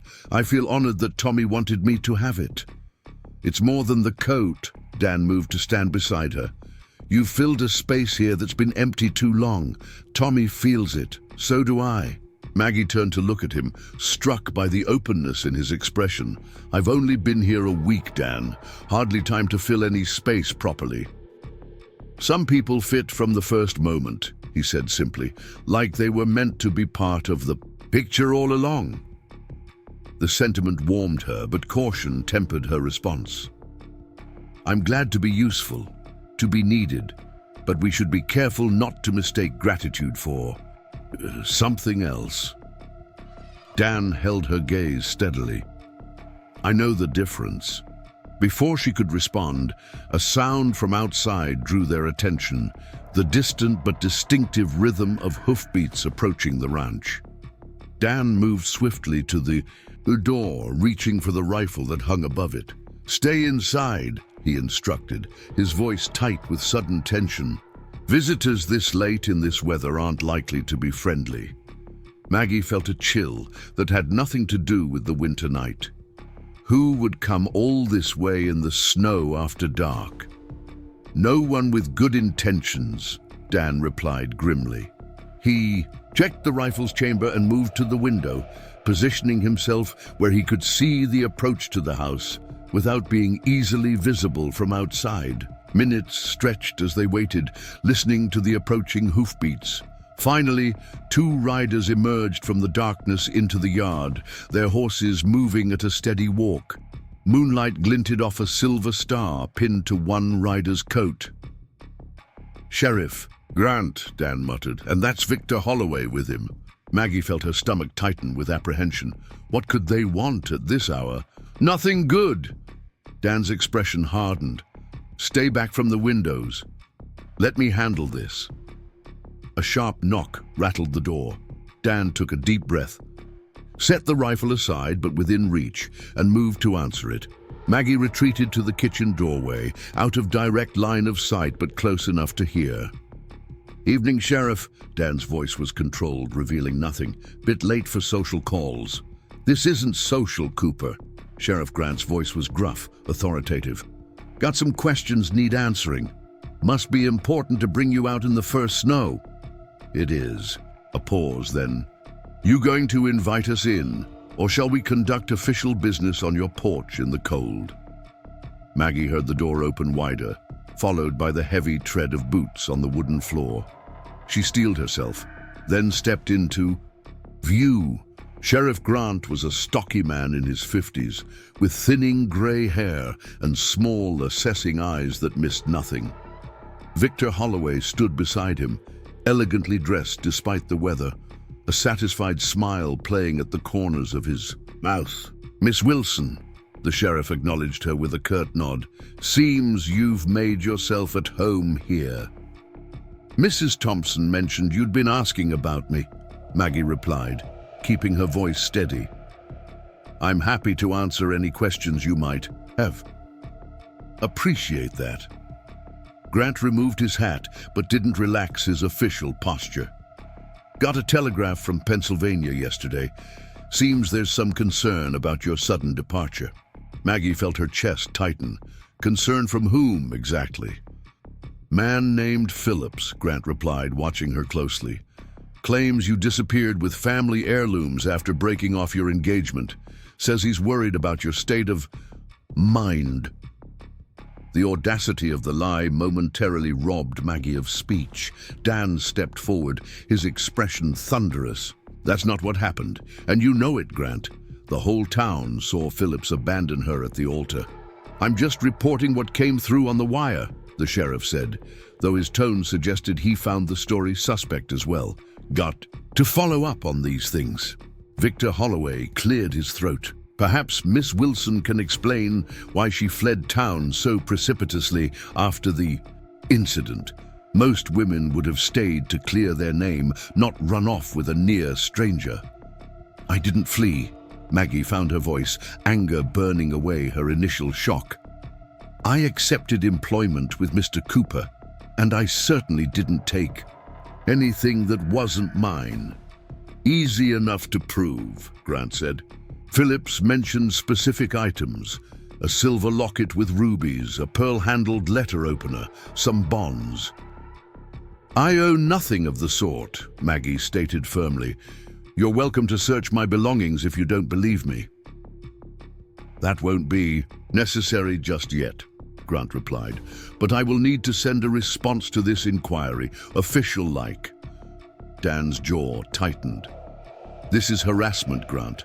Phillips is lying to cover his own cowardice, and Holloway here is just looking for ways to pressure me about the land. Victor smiled thinly. Paranoid accusations don't become you, Cooper. I'm merely a concerned citizen accompanying our sheriff on official business. In the middle of the night, during the first snowfall, Maggie challenged. Your concern seems very specifically timed, Mr. Holloway. The wealthy man's smile didn't falter. Sheriff Grant sets the schedule, not I, though I do have a proposition that might resolve several issues at once. Here it comes, Dan muttered. Holloway continued smoothly. The bank has been patient, Cooper, but patience has limits. You're 3 payments behind, with winter setting in. My offer to purchase your property still stands, now with a 10% premium to account for Miss Wilson's improvements to the place. Not interested, Dan said flatly. Be reasonable, Holloway urged. You're fighting a losing battle here. One bad winter, one poor carving season, and you're finished. Why put yourself and the boy through that uncertainty? We manage. Just fine, Dan replied, his voice dangerously calm. Now, unless the sheriff has actual charges to bring, I believe it's time for you gentlemen to leave. It's late, and we've got an early start tomorrow. Grant studied them both for a long moment, then sighed and replaced his hat. No charges at present, but this matter isn't closed, Miss Wilson. I'll be sending inquiries to verify your account. Please do, Maggie replied, with more confidence than she felt. The truth will only confirm what I've told you. After the unwelcome visitors had departed, Dan secured the door and returned to the main room, his expression grim. I'm sorry about that. Not your fault, Maggie said, though she felt shaken by the confrontation. I never imagined Arnold would stoop to such lies. Men like Phillips will say anything to protect their pride, Dan observed. Though I suspect Holloway had a hand in this, too convenient otherwise. Maggie sank into a chair, suddenly exhausted. Why is Mr. Holloway so determined to acquire your ranch? Surely there are other properties he could pursue. Dan's expression darkened as he stoked the fire. This land has water rights that control access to the valley. Holloway owns most of the surrounding property already. If he gets this ranch, he controls everything from the river to the mountain pass. He straightened, firelight casting harsh shadows across his features. My father protected these water rights for 30 years. I won't be the one to surrender them. Even if it means financial ruin, Maggie asked gently. Some things matter more than money. Dan gazed into the flames. This land is Tommy's birthright. It's where his parents are buried, where he'll always have a home no matter what else changes in the world. Maggie understood then the weight Dan carried. Not just grief for his lost family, but responsibility for preserving what remained for his grandson. Then we'll find a way to keep it, she said simply. Dan looked at her, surprise evident in his expression. We? Yes, we. Maggie met his gaze steadily. I may be just your housekeeper officially, but I care what happens to this ranch, to Tommy, to you. Something shifted in Dan's eyes. A softening, a recognition. "You're more than a housekeeper, Maggie. You know that." "What am I then?" she asked quietly. He crossed to her chair and knelt beside it, taking her hand in his. "Calloused one, you're the woman who's brought light back into this house, who's given Tommy a reason to smile again, who stands her ground against gossips and lawmen alike." His thumb brushed gently across her knuckles. "You're someone worth rebuilding for." The words echoed their conversation from the previous evening, but now they carried a weight of declaration that hadn't been present before. Maggie felt her heart quicken, a sensation she had thought long past her years. "Dan," she began, uncertain what to say in the face of such directness. "You don't need to answer now," he said, rising to his feet. "Just know that whatever comes, Phillips, Holloway, the bank, will face it together, if that's what you want." Maggie nodded, words momentarily beyond her. Dan squeezed her hand once more, then moved toward the stairs. "Get some rest," he said. "Morning comes early, snow or no snow." Alone by the fire, Maggie touched the blue wool coat she still wore, feeling its warmth and the history it carried. A week ago, she had stood abandoned at an altar, her future collapsing around her. Now she sat in a home that felt increasingly like her own, with a man who saw her, truly saw her, and a silent child who had offered her his mother's coat. Life's turns were strange indeed, she reflected as she banked the fire for the night. Sometimes the path leading away from heartbreak led directly to where you were meant to be all along. Upstairs, in the quiet of her small room, Maggie removed the blue coat and hung it carefully on a peg.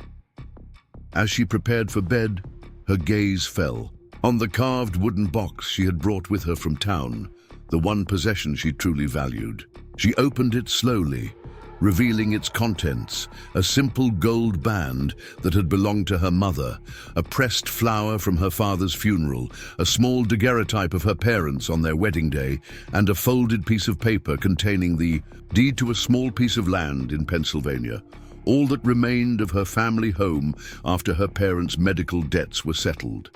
These were her treasures, her heritage, not silver lockets or pearl-handled letter openers, but tokens of a life lived with love and dignity. Arnold's lies couldn't touch the truth of who she was or what she valued. Maggie closed the box and returned it to the dresser. Tomorrow would bring its own challenges, but tonight, despite the unwelcome visit, she felt strangely at peace. Whatever came next, she would face it with the same quiet strength that had carried her through 68 years of life's joys and sorrows.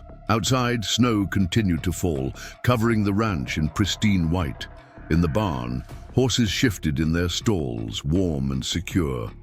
And somewhere in the distant hills, a lone wolf howled, a sound both mournful and defiant against the winter. Morning brought fresh challenges. Maggie woke to find Tommy standing beside her bed, his small face taut with worry. He tugged her hand urgently, pointing toward the window.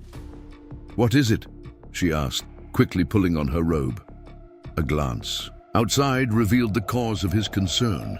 Dan was in the yard, examining the horses with obvious distress. One of the animals, the dappled gray mare, Storm, was lying on her side in the snow, her legs thrashing weakly. Maggie dressed hastily and hurried downstairs, Tommy close at her heels.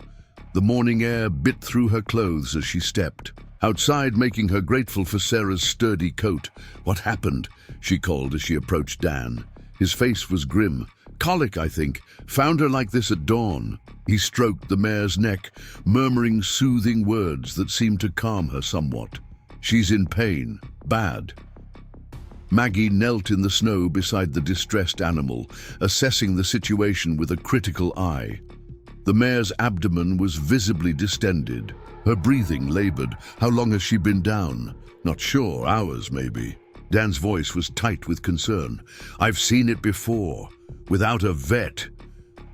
The unspoken outcome hung in the air between them. Tommy moved closer to Storm, his small hand reaching out to touch her muzzle. The horse nickered weakly, recognizing the boy. "I might be able to help," Maggie said suddenly. "I need my wooden box from upstairs and hot water from the kitchen." Dan looked at her in surprise. "You know something about horse colic?"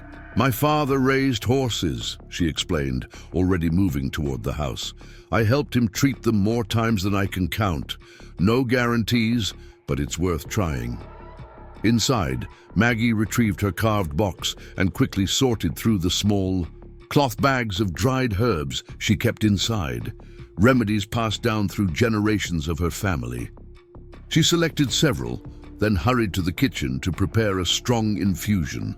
When she returned to the yard, Dan had managed to get the mare into a more comfortable position, supporting her head in his lap.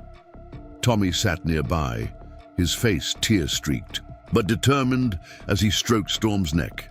"We need to get her on her feet if possible," Maggie instructed, kneeling beside them with her steaming concoction. "Movement helps with digestive blockages." Together, they coaxed and lifted until Storm managed to stand, though her legs trembled with the effort. Dan kept a steadying hand on her bridle while Maggie administered the herbal mixture using a long-necked bottle she had found in the kitchen. "What's in that?" Dan asked as the mare reluctantly swallowed the liquid. "Peppermint for the pain, slippery elm to soothe, and a few other things to help get things moving again," Maggie explained. "Now we walk her, gentle but constant movement." For the next 2 hours, they took turns leading Storm in slow circles around the yard. The mare's distress seemed to ease gradually, her breathing becoming less labored. Tommy refused to leave her side, his small face set with determination as he walked alongside, one hand always touching her flank as if lending his strength to her. Finally, Storm released a tremendous quantity of gas and manure, a development that had Dan and Maggie exchanging relieved glances. "That's what we wanted," Maggie said, patting the mare's neck. "Good girl." By mid-morning, Storm was showing marked improvement, standing more comfortably, accepting small sips of water, her eyes brighter and more alert. Dan checked her vital signs with practiced hands. "She's turning the corner," he pronounced. "Wouldn't have made it without your herbs." "We all did it," Maggie corrected, nodding toward Tommy, who had finally allowed himself to sit in the snow, exhaustion evident in the slump of his shoulders. Dan crouched beside his grandson. "You did good, son. Real good. Storm's lucky to have you looking out for her." Tommy managed a tired smile, leaning into his grandfather's solid presence. "Let's get some breakfast," Maggie suggested. "Storm needs rest now, and so do we." In the kitchen, as she prepared a simple meal, Maggie found herself reflecting on the morning's crisis. The way they had worked together, Dan with his practical knowledge, Tommy with his unwavering dedication, she with her herbal remedies, felt like a perfect synthesis of their separate strengths. "Where did you learn about herbs?" Dan asked as they ate, breaking into her thoughts. "My mother," Maggie replied. "She was known for her remedies back home. People came from neighboring farms when doctors were too expensive or too far away. She smiled at the memory. She could ease a fever, bring down swelling, help with difficult births, all from plants most people walk past without noticing. And she taught you. Everything she knew." Maggie sipped her tea. "I've kept up the knowledge as best I could, though there aren't many who appreciate such old ways anymore." "We do," Dan said simply. Tommy nodded in emphatic agreement, his mouth full of porridge. After breakfast, they returned to check on Storm. The mare was resting comfortably in her stall, accepting the fresh hay Dan offered. Tommy insisted on staying with her, settling himself on a bale beside the stall with a determined expression that brooked no argument. "He'll be fine," Dan assured Maggie as they left the barn. "Needs to see for himself that she's recovering." Outside, the day had brightened, sun reflecting brilliantly off the snow.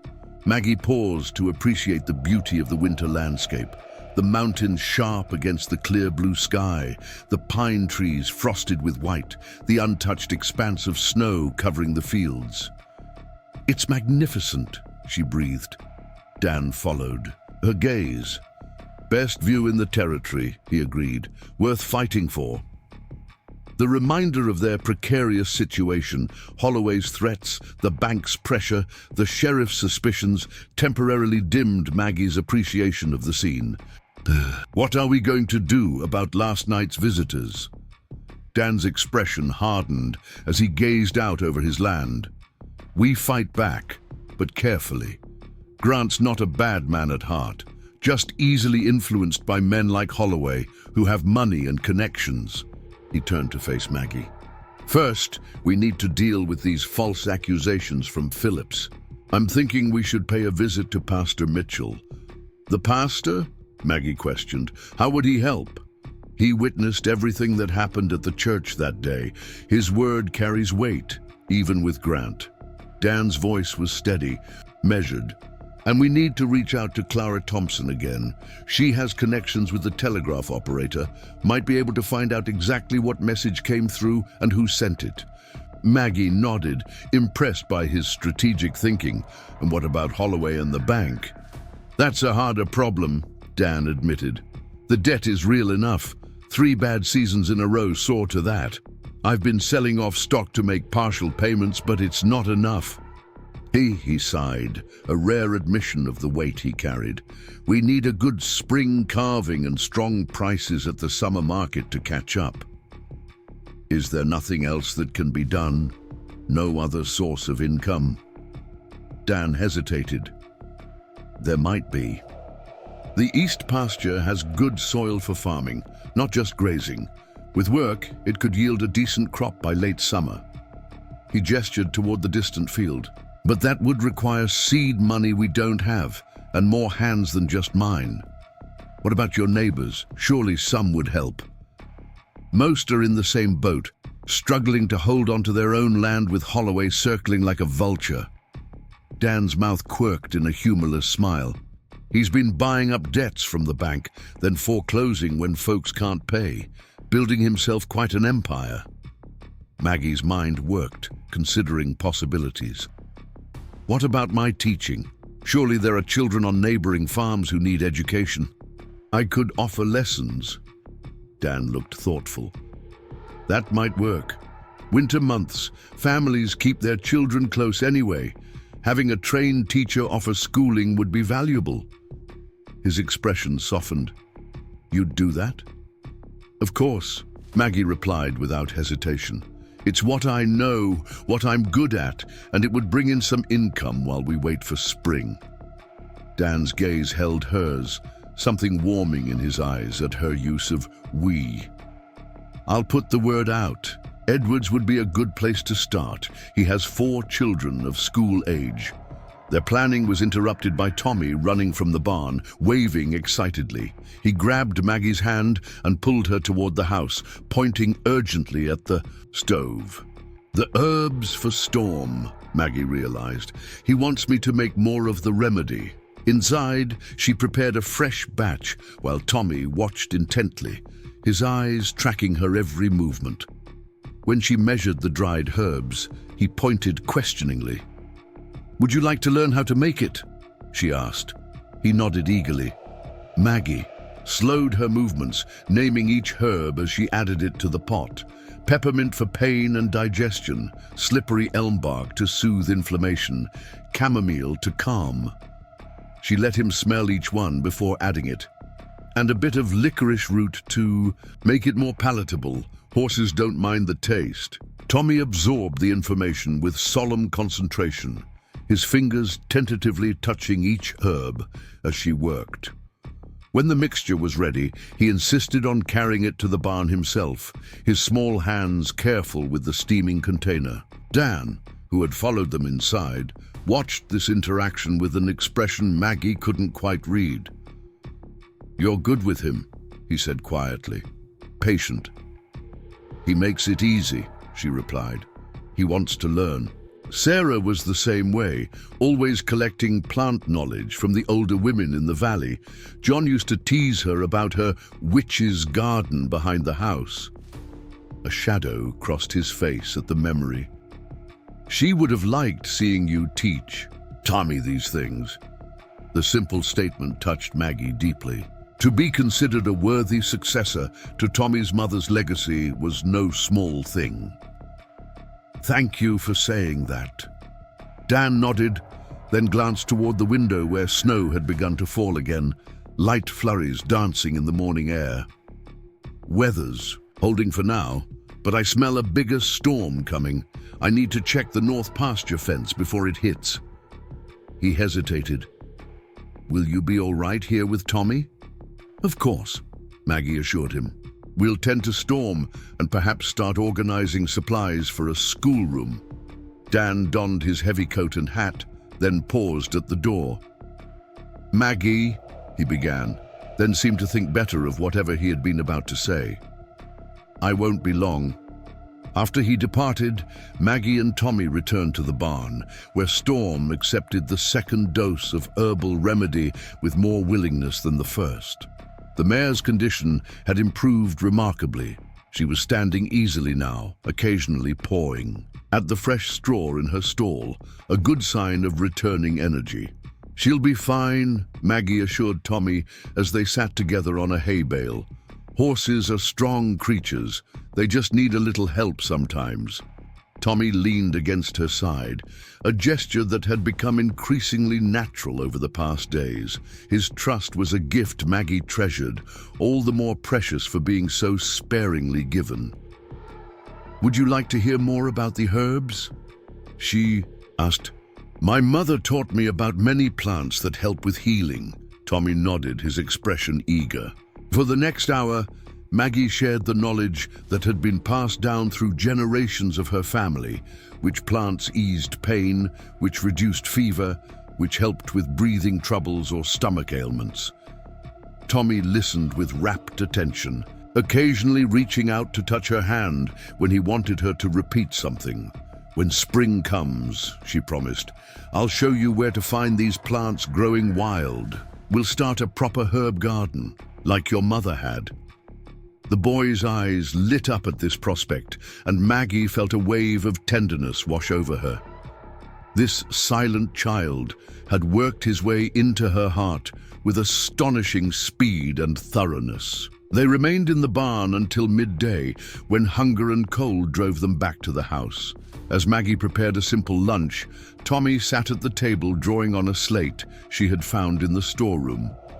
When she glanced over his shoulder, she was surprised to see him sketching recognizable plants. His memory of the herbs she had shown him was remarkably detailed. "You have a gift for observation," she said, genuinely impressed. "That's peppermint, isn't it? You've captured the leaf shape perfectly." Tommy ducked his head at the praise, but his pleasure was evident in the flush that crept up his neck. After lunch, they began organizing the sitting room to serve as a temporary schoolroom.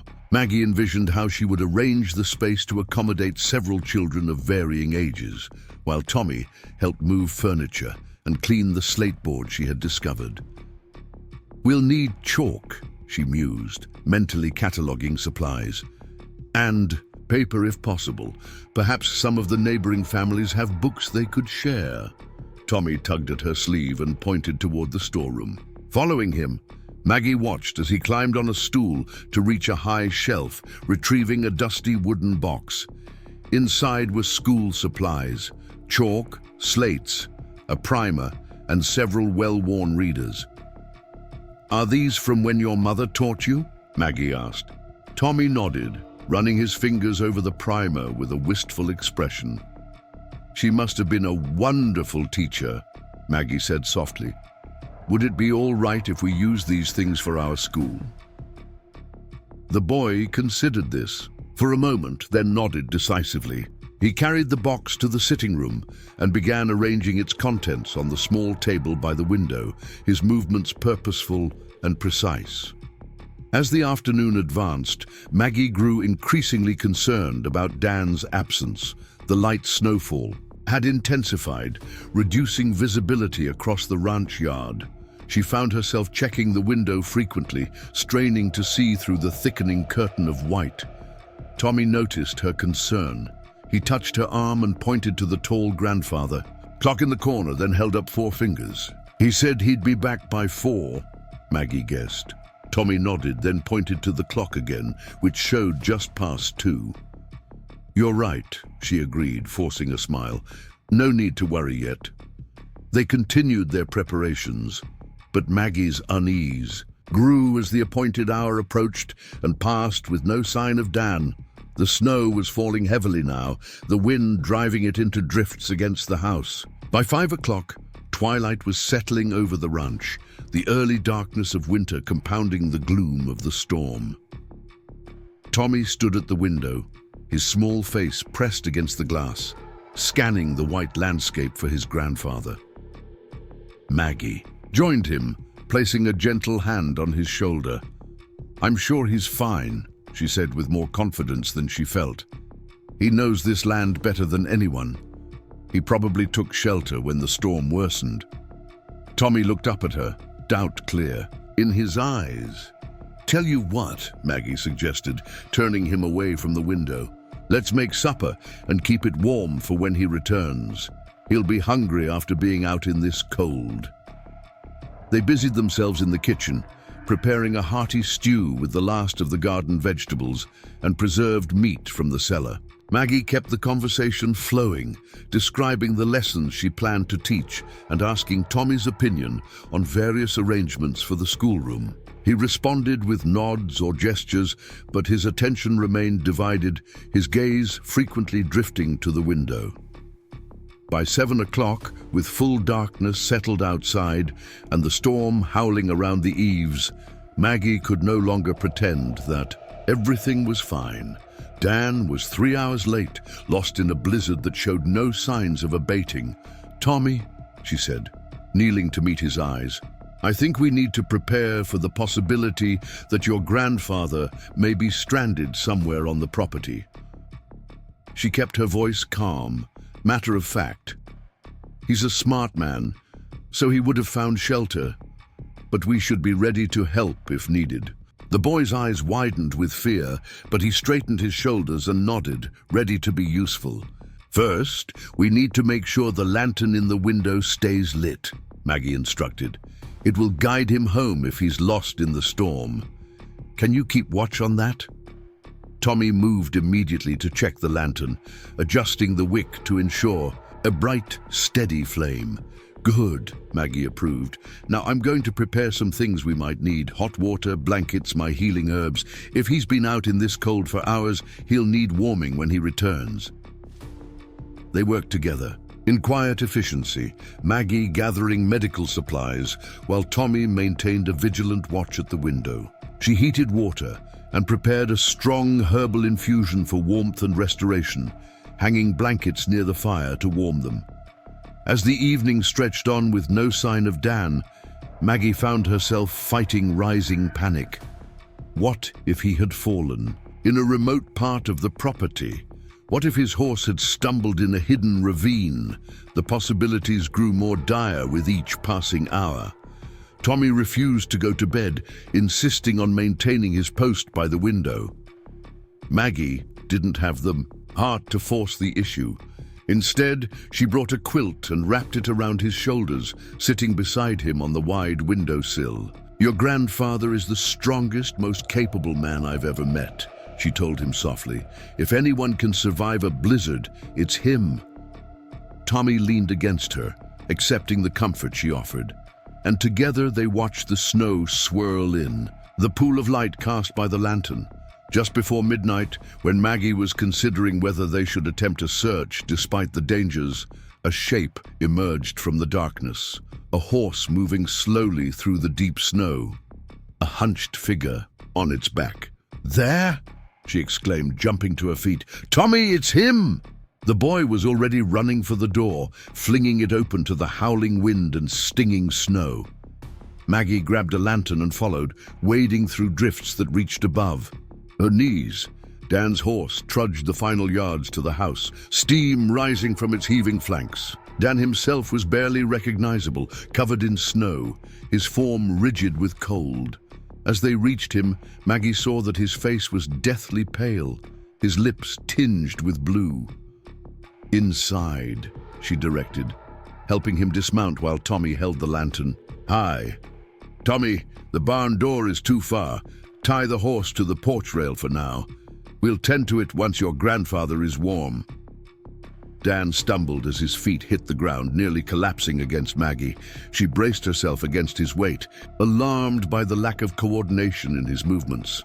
"Can't feel my feet," he mumbled through stiff lips. "Or hands." "Frostbite," Maggie diagnosed grimly. "Come, we need to get you warm, but carefully." With Tommy's help, she guided Dan into the house and directly to the fire. Rather than seat him too close to the flames, which could be dangerous, for frozen extremities, she positioned him at a moderate distance and began removing his frozen outer garments. His coat was stiff with ice, his gloves frozen nearly solid. Beneath these layers, his skin was frighteningly cold, with white patches on his fingertips and ear tips indicating frostbite. "What happened?" Maggie asked as she worked, trying to keep him conscious and alert. "Horse threw a shoe," Dan replied, his words slurred with cold and exhaustion. "Had to walk. Got turned around in the whiteout. Found the miller's abandoned cabin eventually." "You're lucky to be alive," Maggie said, her hands gentle but efficient as she assessed his condition. "Tommy, bring the basin of warm, not hot, water from the kitchen." The boy hurried to obey, returning with the basin and clean cloths. Under Maggie's direction, he helped immerse his grandfather's hands in the lukewarm water, gradually raising the temperature as circulation returned. Dan winced as feeling began to come back, the pain of thawing flesh intense. "The horse?" he asked through gritted teeth. "Tied to the porch for now," Maggie assured him. "We'll see to it once you're stable." She worked methodically, warming his core with blankets while treating his extremities with careful attention to prevent tissue damage. When the worst of the danger had passed, she helped him drink the herbal infusion she had prepared, supporting his head as he struggled to hold the cup with his painful, swollen hands. "This will help with the pain and warm you from within," she explained. "It's willow bark for pain, ginger for circulation, and a touch of honey for strength." Dan managed a weak smile. "More of your mother's remedies." "Tried and true," she confirmed, relieved to see a hint of his usual spirit returning. "How do you feel?" "Like I've been kicked by every mule in Montana," he admitted. "But I'll live. Thanks to you two." Tommy had not left his grandfather's side, his small face tight with concern as he monitored every change in Dan's condition. Now, as color returned to Dan's face and his breathing eased, the boy's shoulders sagged with relief. "Tommy kept the lantern burning for you," Maggie told Dan. "Never left his post by the window. That light probably saved your life in the final approach to the house." Dan reached out with his bandaged hand, resting it gently on Tommy's head. "Good man," he said softly. "Knew I could count on you." The simple praise brought tears to the boy's eyes, the first Maggie had seen him shed. Without warning, Tommy flung himself against his grandfather's chest, his small body shaking with silent sobs. Dan wrapped his arms around the child, holding him close despite the pain it must have caused his injured hands. "It's all right, son," he murmured. "I'm here. I made it home." Maggie turned away, giving them privacy for this moment of raw emotion. She busied herself preparing a light meal that Dan could manage with minimal use of his hands. Beef broth with soft bread for dipping, tea sweetened with the last of Clara's sugar. When she returned to the sitting room, she found both man and boy asleep by the fire, Tommy curled against Dan's side like a small, exhausted puppy. The sight squeezed her heart with unexpected tenderness. Gently, she spread another blanket over them, then made her way to the porch to tend to Dan's horse. The animal was standing patiently despite the cold, steam rising from its body in the frigid air. Maggie untied the reins and led the horse around to the barn, grateful that the snow had slackened enough to improve visibility. Inside, she removed the saddle and bridle, rubbing the animal down with straw until its coat was dry. She provided fresh hay and water, checking each hoof carefully. The right front shoe was indeed missing, as Dan had said. "You brought him home," she murmured, stroking the horse's velvety nose. "Good boy." By the time she returned to the house, wet and chilled from her excursion to the barn, Dan had awakened. Tommy still slept against him, but Dan was alert, watching. The door with evident relief when she entered. "You shouldn't have gone out alone," he admonished gently. "The horse needed tending," she replied, hanging her wet coat by the fire. "It's fine, the storm's easing." Dan watched her move about the room, preparing the promised meal with quiet efficiency. "You saved my life tonight," he said finally, "and probably my hands and feet too." Maggie brought him a cup of broth, helping him hold it with his bandaged hands. "You saved mine first," she reminded him. "Fair exchange." His eyes held hers, steady and serious in the firelight. "I thought I might not make it back. All I could think about was Tommy. And you. What would happen to you both if I didn't return?" Maggie felt her throat tighten at his words. "We would have managed," she said softly, "for as long as needed. I wouldn't have abandoned him." "I know." Dan took a careful sip of broth. "That's what gave me the strength to keep going in the whiteout, knowing you were both here, waiting." They fell silent then, the only sounds the crackling of the fire and Tommy's deep, even breathing. Outside, the storm continued to abate, the wind dropping to a whisper as the worst of the blizzard passed over. "You should rest," Maggie said eventually. "Tomorrow we'll need to check you for further signs of frostbite, change the bandages." Dan nodded, fatigue evident in the slump of his shoulders. "What about you? You must be exhausted." "I'll sleep here by the fire," she replied, nodding toward the armchair she had already prepared with a blanket and pillow, "in case you need anything in the night." He looked as if he might protest, then simply nodded. "Thank you, Maggie, for everything."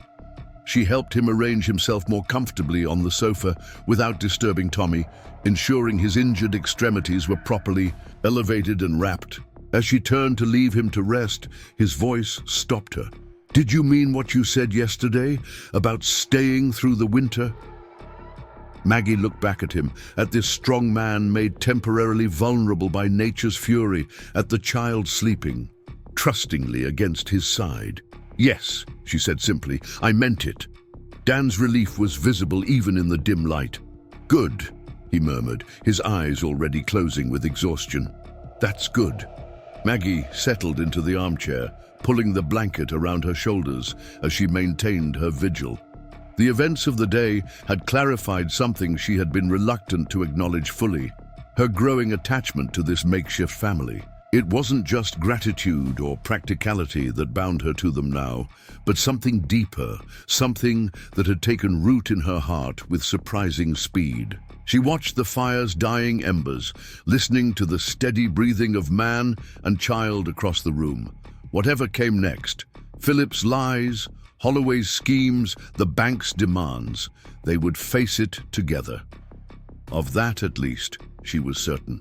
Morning arrived with blinding brightness, sunlight reflecting off the pristine snow that blanketed the world outside. Maggie woke stiff and sore from her night in the chair, but immediately alert as she checked on her patients. Tommy had curled into an impossibly small ball at one end of the sofa, still deeply asleep. Dan, however, was awake, attempting to unwrap the bandages from his hands with awkward movements. "Don't," Maggie said softly, crossing to stop him. "Let me check them properly first." He submitted to her ministrations with surprising docility, allowing her to examine his hands and feet with careful attention. To her relief, the damage appeared minimal, some blistering on his fingertips and toes, but no sign of the dead white tissue that would indicate severe frostbite. "You were lucky," she told him. "Another hour out there and you might have lost fingers." "Wasn't luck," Dan replied, his eyes steady on hers. "Was determination, and knowing what was waiting here." Maggie busied herself preparing fresh bandages, unwilling to examine the implications of his words too closely. "You'll need to be careful for several days. No outdoor work until these heal." "Can't afford to stay idle," he protested. "Cattle need tending, especially after a storm like that." "Tommy and I can handle the essential chores," Maggie countered firmly. "Unless you want to risk permanent damage to your hands?" Dan grimaced, but conceded the point. "Stubborn woman." "Practical woman," she corrected with a small smile. "Now hold still while I apply this salve. It will help with healing and ease the pain." As she worked, Tommy stirred and sat up, blinking sleepily at them. Relief washed over his face when he saw his grandfather awake and alert. The crisis of the previous night apparently past. "Morning, son," Dan greeted him. "Looks like we've got ourselves a beautiful day after that nasty storm." Tommy scrambled off the sofa and went to the window, his eyes widening at the transformed landscape outside. The ranch was buried under at least 2 feet of pristine snow, with drifts much deeper in places. The sun sparkled on the white expanse, creating a dazzling display. "It's beautiful," Maggie agreed, joining him at the window. "But it means we have our work cut out for us.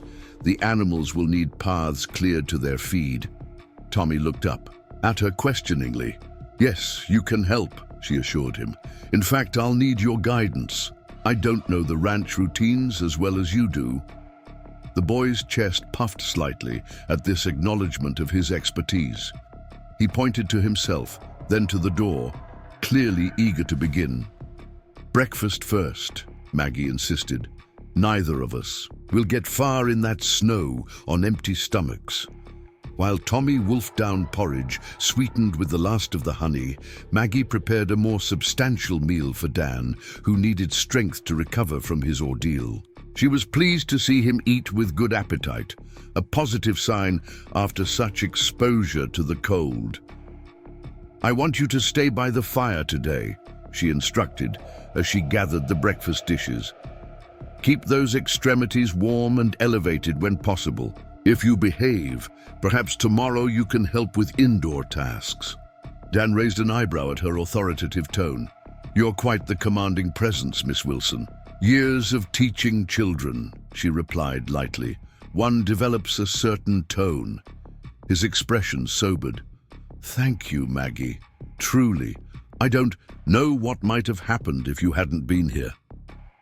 She met his gaze steadily. "Fortunately, we don't have to find out." After ensuring Dan was comfortably settled with books and coffee within reach, Maggie and Tommy prepared for their outdoor expedition. They layered clothing. Tommy in his father's old coat, which still hung past his knees despite his recent growth. Maggie in Sarah's blue wool coat with an additional shawl wrapped as a scarf. Outside, the cold hit them with physical force, stealing breath and stinging exposed skin. The snow reached nearly to Tommy's waist in places, but the boy forged ahead with determined energy, breaking a path for Maggie to follow. They tackled the most urgent tasks first, clearing a path to the chicken coop and ensuring the birds had food and unfrozen water, then doing the same for the barn, where the horses nickered eagerly at their approach. Storm greeted them with particular enthusiasm, fully recovered from her colic and impatient for attention. "Look at you," Maggie marveled, stroking the mare's neck, "as if you were never ill." Tommy pointed to Maggie's herbal remedy with a knowing nod. "Yes, I suppose our medicine helped," she agreed, "but she's strong, like all of you on this ranch." They worked steadily through the morning, Tommy showing surprising stamina for a child his age. He knew the routines well, directing Maggie, with gestures and expressions that she found increasingly easy to interpret.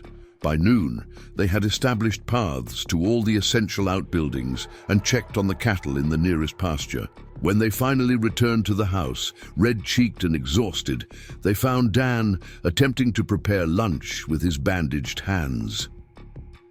What part of stay by the fire was unclear, Maggie admonished, taking the knife from his awkward grip. "Couldn't sit idle while you two worked yourselves to exhaustion," he replied without apology. "Besides, the feeling's coming back to my fingers. That's a good sign." Maggie had to admit he looked better. Color had returned to his face, and his movements, while still careful, were more coordinated than the night before. "Even so, you need to be patient. Frostbite can be deceptive." They ate lunch together at the table, sharing accounts of the morning's work. Dan listened with evident pride as Maggie described Tommy's efficiency and knowledge of the ranch routines. "Been teaching him since he could walk," Dan said. "Boy knows this place better than anyone except me." Tommy ducked his head at the praise, but his pleasure was evident in the flush that crept up his neck. After lunch, with the essential chores completed, Maggie suggested they return to preparing the schoolroom. "If we're to offer lessons to neighboring children, we should be ready as soon as travel is possible again." Dan nodded agreement. "Visham, Edwards will likely be our first interested family. They've got 4 children and limited time to teach them with the demands of their ranch." They spent the afternoon organizing the sitting room, arranging furniture to accommodate several students of different ages. Maggie sorted through the school supplies Tommy had discovered, evaluating what they had and what they might need. "We'll make do with what's here to start," she decided. "Later, perhaps we can order more materials from the catalog, if there's money for it." "There will be," Dan said firmly. "Education's not a luxury, it's a necessity. My father believed that, and so do I." Maggie glanced at him, surprised by the intensity in his voice. "Not everyone values learning that way, especially out here. All the more reason those who do should support it," he replied. "This country's changing fast. The children will need more than just ranching skills to survive in the world that's coming." This perspective, so aligned with her own beliefs, deepened Maggie's respect for Dan Cooper. He might appear to be a simple rancher, but his thinking had depth and foresight that many more educated men lacked. As the short winter day faded toward evening, Maggie found herself watching Dan and Tommy as they worked together on a small chalkboard for the schoolroom. Despite his bandaged hands, Dan was showing remarkable dexterity as he fashioned a frame from spare lumber, while Tommy sanded the edges with careful concentration. There was an ease between them, a wordless understanding that went beyond the silence imposed by Tommy's trauma. They moved in a choreographed dance of shared purpose, anticipating each other's needs without discussion. Maggie felt a wave of something like longing wash over her, not just for what they had, but for her place within it.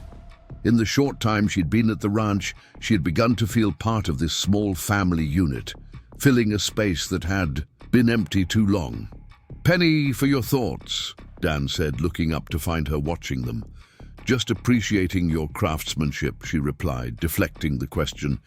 "You have skilled hands even when they're injured." "Necessity teaches many skills," he said with a slight smile. "Though I'm no craftsman like John was, he could make anything from wood. Furniture, toys, even carved an entire chess set one winter when we were snowed in for weeks." "Tommy has inherited some of that talent," Maggie observed, noting the boy's careful attention to detail as he worked. "His drawings show a good eye." Dan nodded, pride evident in his expression. "He has gifts from both his parents, Sarah's green thumb, John's hands, both their kindness." As darkness fell, they gathered for supper, the kitchen warm and fragrant with the stew Maggie had prepared. Their conversation flowed easily, ranging from plans for the school to strategies for dealing with the bank and Holloway. "We need to be proactive," Dan said, as they discussed the financial challenges facing the ranch. "Waiting for them to make The next move puts us at a disadvantage. What do you suggest? Maggie asked, passing him a second helping of stew. Tomorrow, weather permitting, we should visit Pastor Mitchell as planned. Clear up these ridiculous accusations from Phillips first. Then we approach the bank directly. See if we can negotiate new terms for the loan. Will they listen? Depends who we talk to, Dan replied. Old Richardson, the manager, he's known my family for decades. Might be more flexible than Holloway. Wants him to be... Tommy, who had been listening intently to this adult conversation, suddenly rose from his chair and disappeared into the sitting room. He returned moments later with the slate he used for drawing, on which he had sketched what appeared to be a classroom full of children. Yes, Maggie said, understanding his meaning immediately. The school could make a difference too.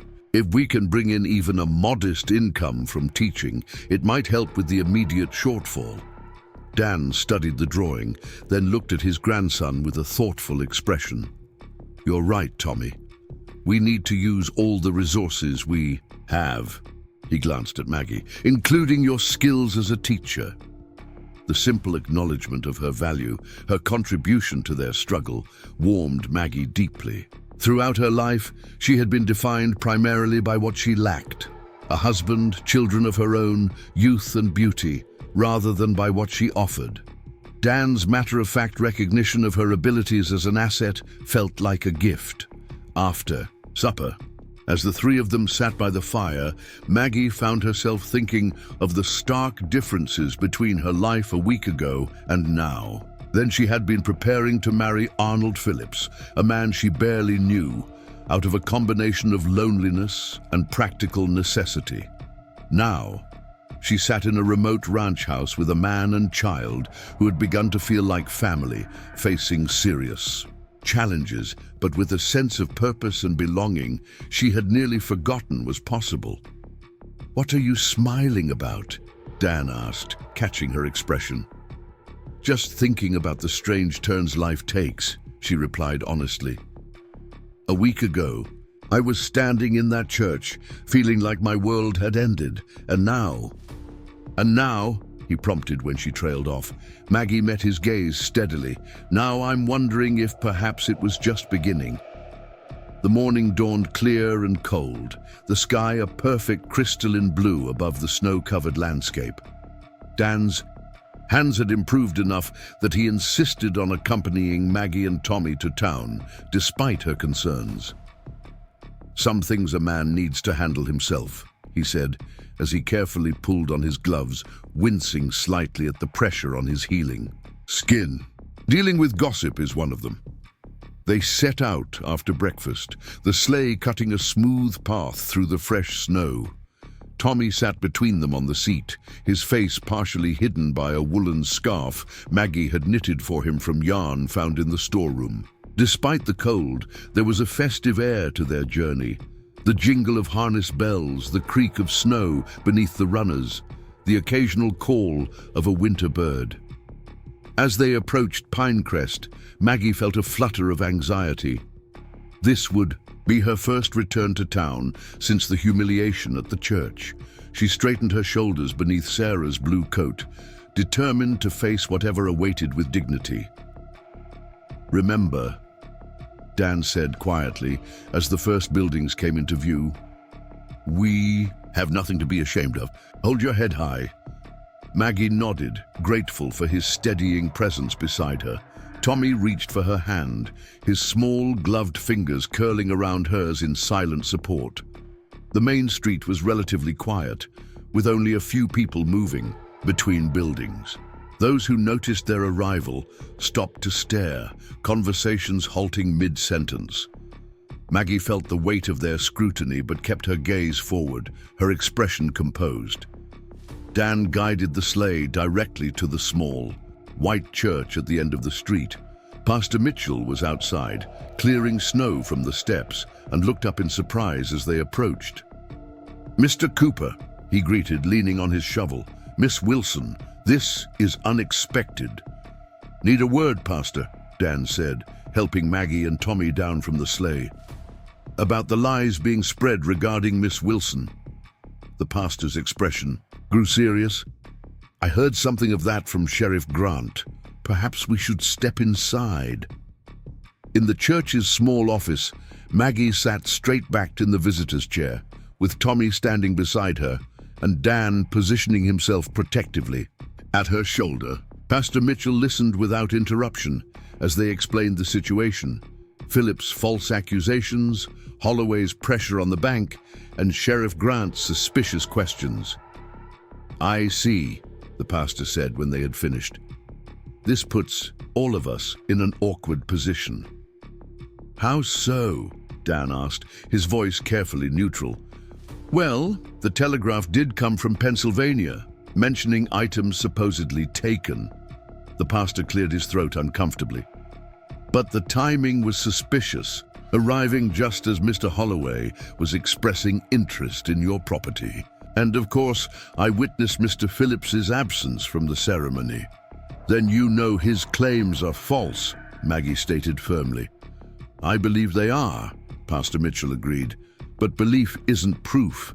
Sheriff Grant requires facts, not convictions." "Gee, what would constitute proof in your mind, Pastor?"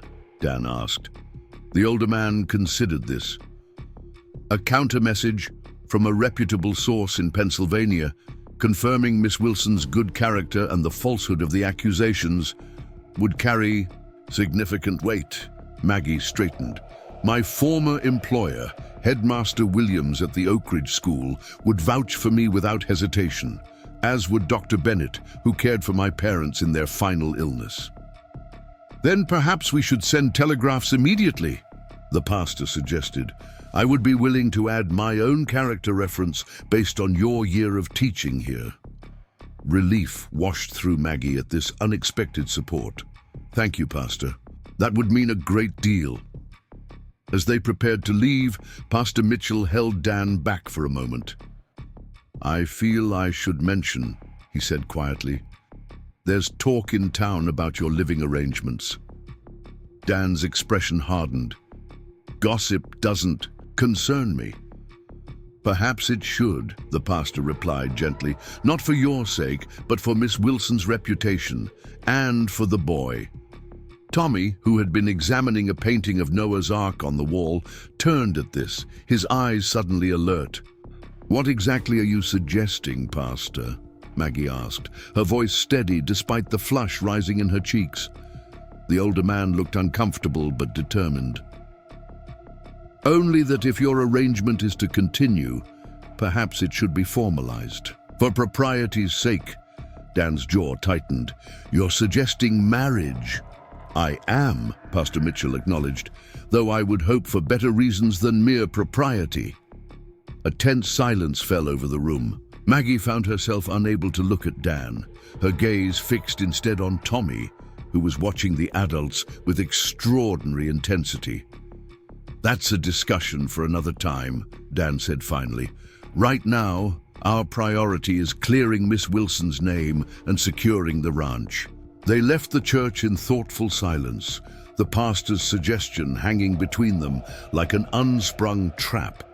As they walked toward the telegraph office, Maggie felt a curious mixture of emotions: embarrassment at being the subject of gossip, yet again, indignation at the implication that their arrangement required legitimization, and beneath it all, a flutter of something she was reluctant to examine too closely. The telegraph operator, a thin man with wire-rimmed spectacles, raised his eyebrows when Dan requested to send messages to Pennsylvania, but made no comment as he noted down the addresses and content. "Responses could take days," he warned. "Lines are down in several places after that storm." "We'll wait," Dan replied firmly. Their next stop was the bank, a solid brick building in the center of town. Inside, they found Mr. Richardson, the elderly manager, alone at his desk. "Dan Cooper," the old man greeted them warmly. "Didn't expect to see you until spring thaw, and Miss Wilson, a pleasure." He nodded to Tommy. "Young man." Dan explained their situation directly, laying out both the financial challenges and Holloway's pressure tactics. The banker listened with a furrowed brow, occasionally making notes on a pad beside him.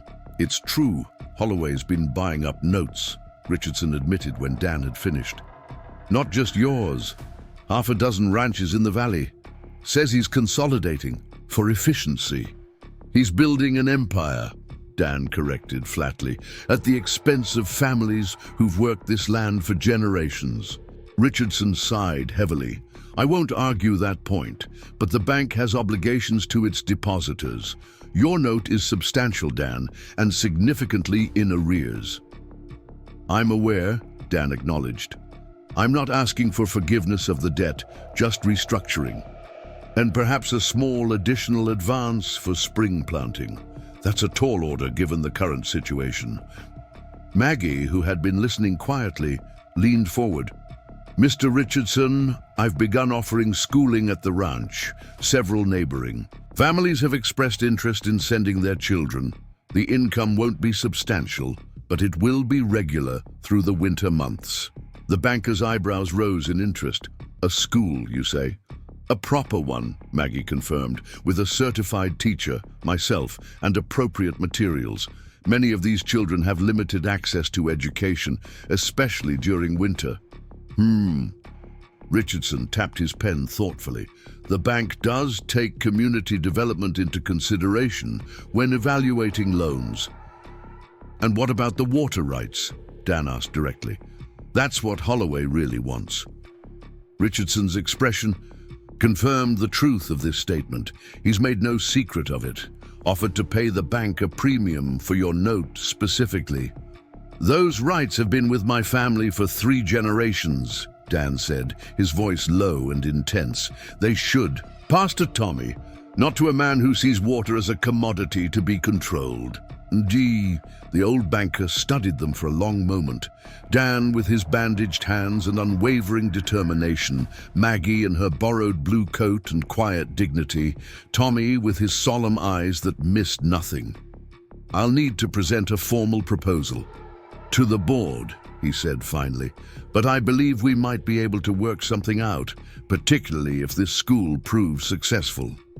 Hope flickered in Maggie's chest. "It will be," she promised. "I've spent my life teaching. It's what I know best." As they left the bank, the tension in Dan's shoulders had eased somewhat. "That went better than expected," he admitted. "Mr. Richardson seems fair-minded," Maggie observed, "unlike some in this town." They had just reached the sleigh when a familiar voice called out behind them. "Miss Wilson! Mr. Cooper!" Turning, they found Clara Thompson hurrying toward them, her cheeks flushed with cold and excitement. "I'm so glad I caught you. You must come to the store immediately. There's news." Exchanging puzzled glances, they followed her to the general store. Inside, Clara led them behind the counter to a small office area where her husband stood with Sheriff Grant. The lawman's expression was unusually somber. "What's happened?" Dan asked warily. "Telegram came through from Cheyenne this morning," Grant explained, holding up a yellow paper. "Stage was robbed 3 days ago. Passenger identified as Arnold Phillips was found with stolen jewelry and documents, including forged bank drafts." Maggie felt her knees weaken with shock. "Arnold? A thief?" "Apparently a practiced one," Grant continued. "Authorities in Cheyenne say he's wanted in 2 other territories under different names. His method was consistent: court wealthy widows or spinsters, disappear before or shortly after marriage with their valuables. So his accusations against me were meant to create confusion and buy time for his escape," the sheriff finished. "A common tactic among such criminals." Dan's hand found Maggie's shoulder, steadying her. "I trust this clears Miss Wilson of any suspicion." Grant had the grace to look embarrassed. "Completely. My apologies for any distress caused, ma'am." "Deaky," Clara squeezed Maggie's hand. "I knew it couldn't be true, not from someone who taught our children with such dedication." Relief washed through Maggie, followed by a strange sense of liberation. Arnold's betrayal, which had seemed so devastating, At the church now appeared as a narrow escape from a far worse fate. "Thank you for telling us," she said to Sheriff Grant. "It's good to have the truth known." As they prepared to leave town, word of Phillips's arrest and Maggie's vindication had already begun to spread.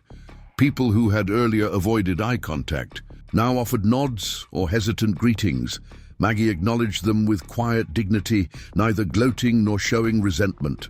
The journey back to the ranch was peaceful, the afternoon sun casting long blue shadows across the snow.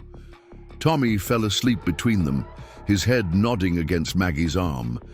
Dan drove with careful concentration, his bandaged hands steady on the reins. "What the pastor suggested," he said suddenly, breaking the comfortable silence, "about formalizing our arrangement." Maggie's heart skipped. "Yes?" "It wouldn't be just for propriety's sake," Dan continued, his eyes fixed on the road ahead. "Not for me, at least. No, no." He glanced at her briefly, then back at the path. "It would be because you make this place a home again. Because Tommy needs you. Because he paused, then finished simply, "because we're better with you than without you." Maggie felt warmth spread through her chest despite the winter chill. "That's a practical proposition, Mr. Cooper." A small smile tugged at his lips.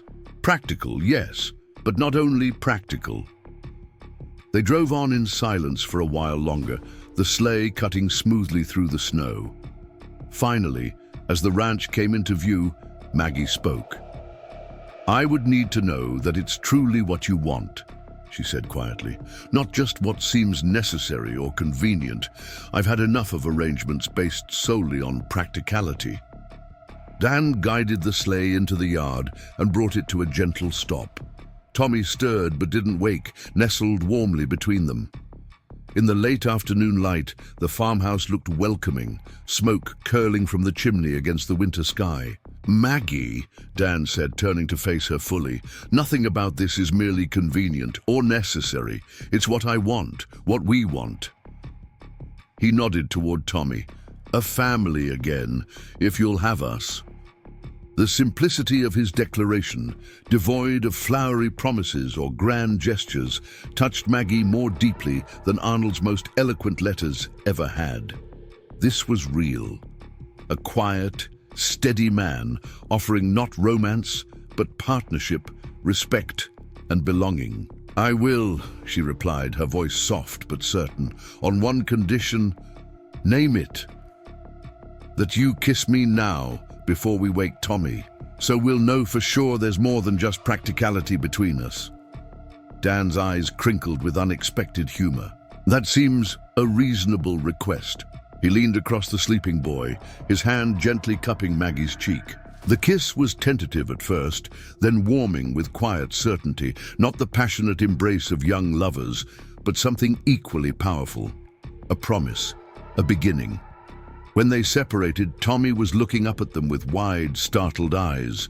For a breathless moment, Maggie feared his reaction, but then a smile broke across his face, not his usual cautious half-smile, but a full, joyous grin that transformed his features. And then, in a voice rusty from disuse but clear as the winter sky above them, he spoke his first words since his parents' deaths. "About time." Up next, you've got two more standout stories right on your screen. If this one hit the mark, you won't want to pass these up. Just click and check them out.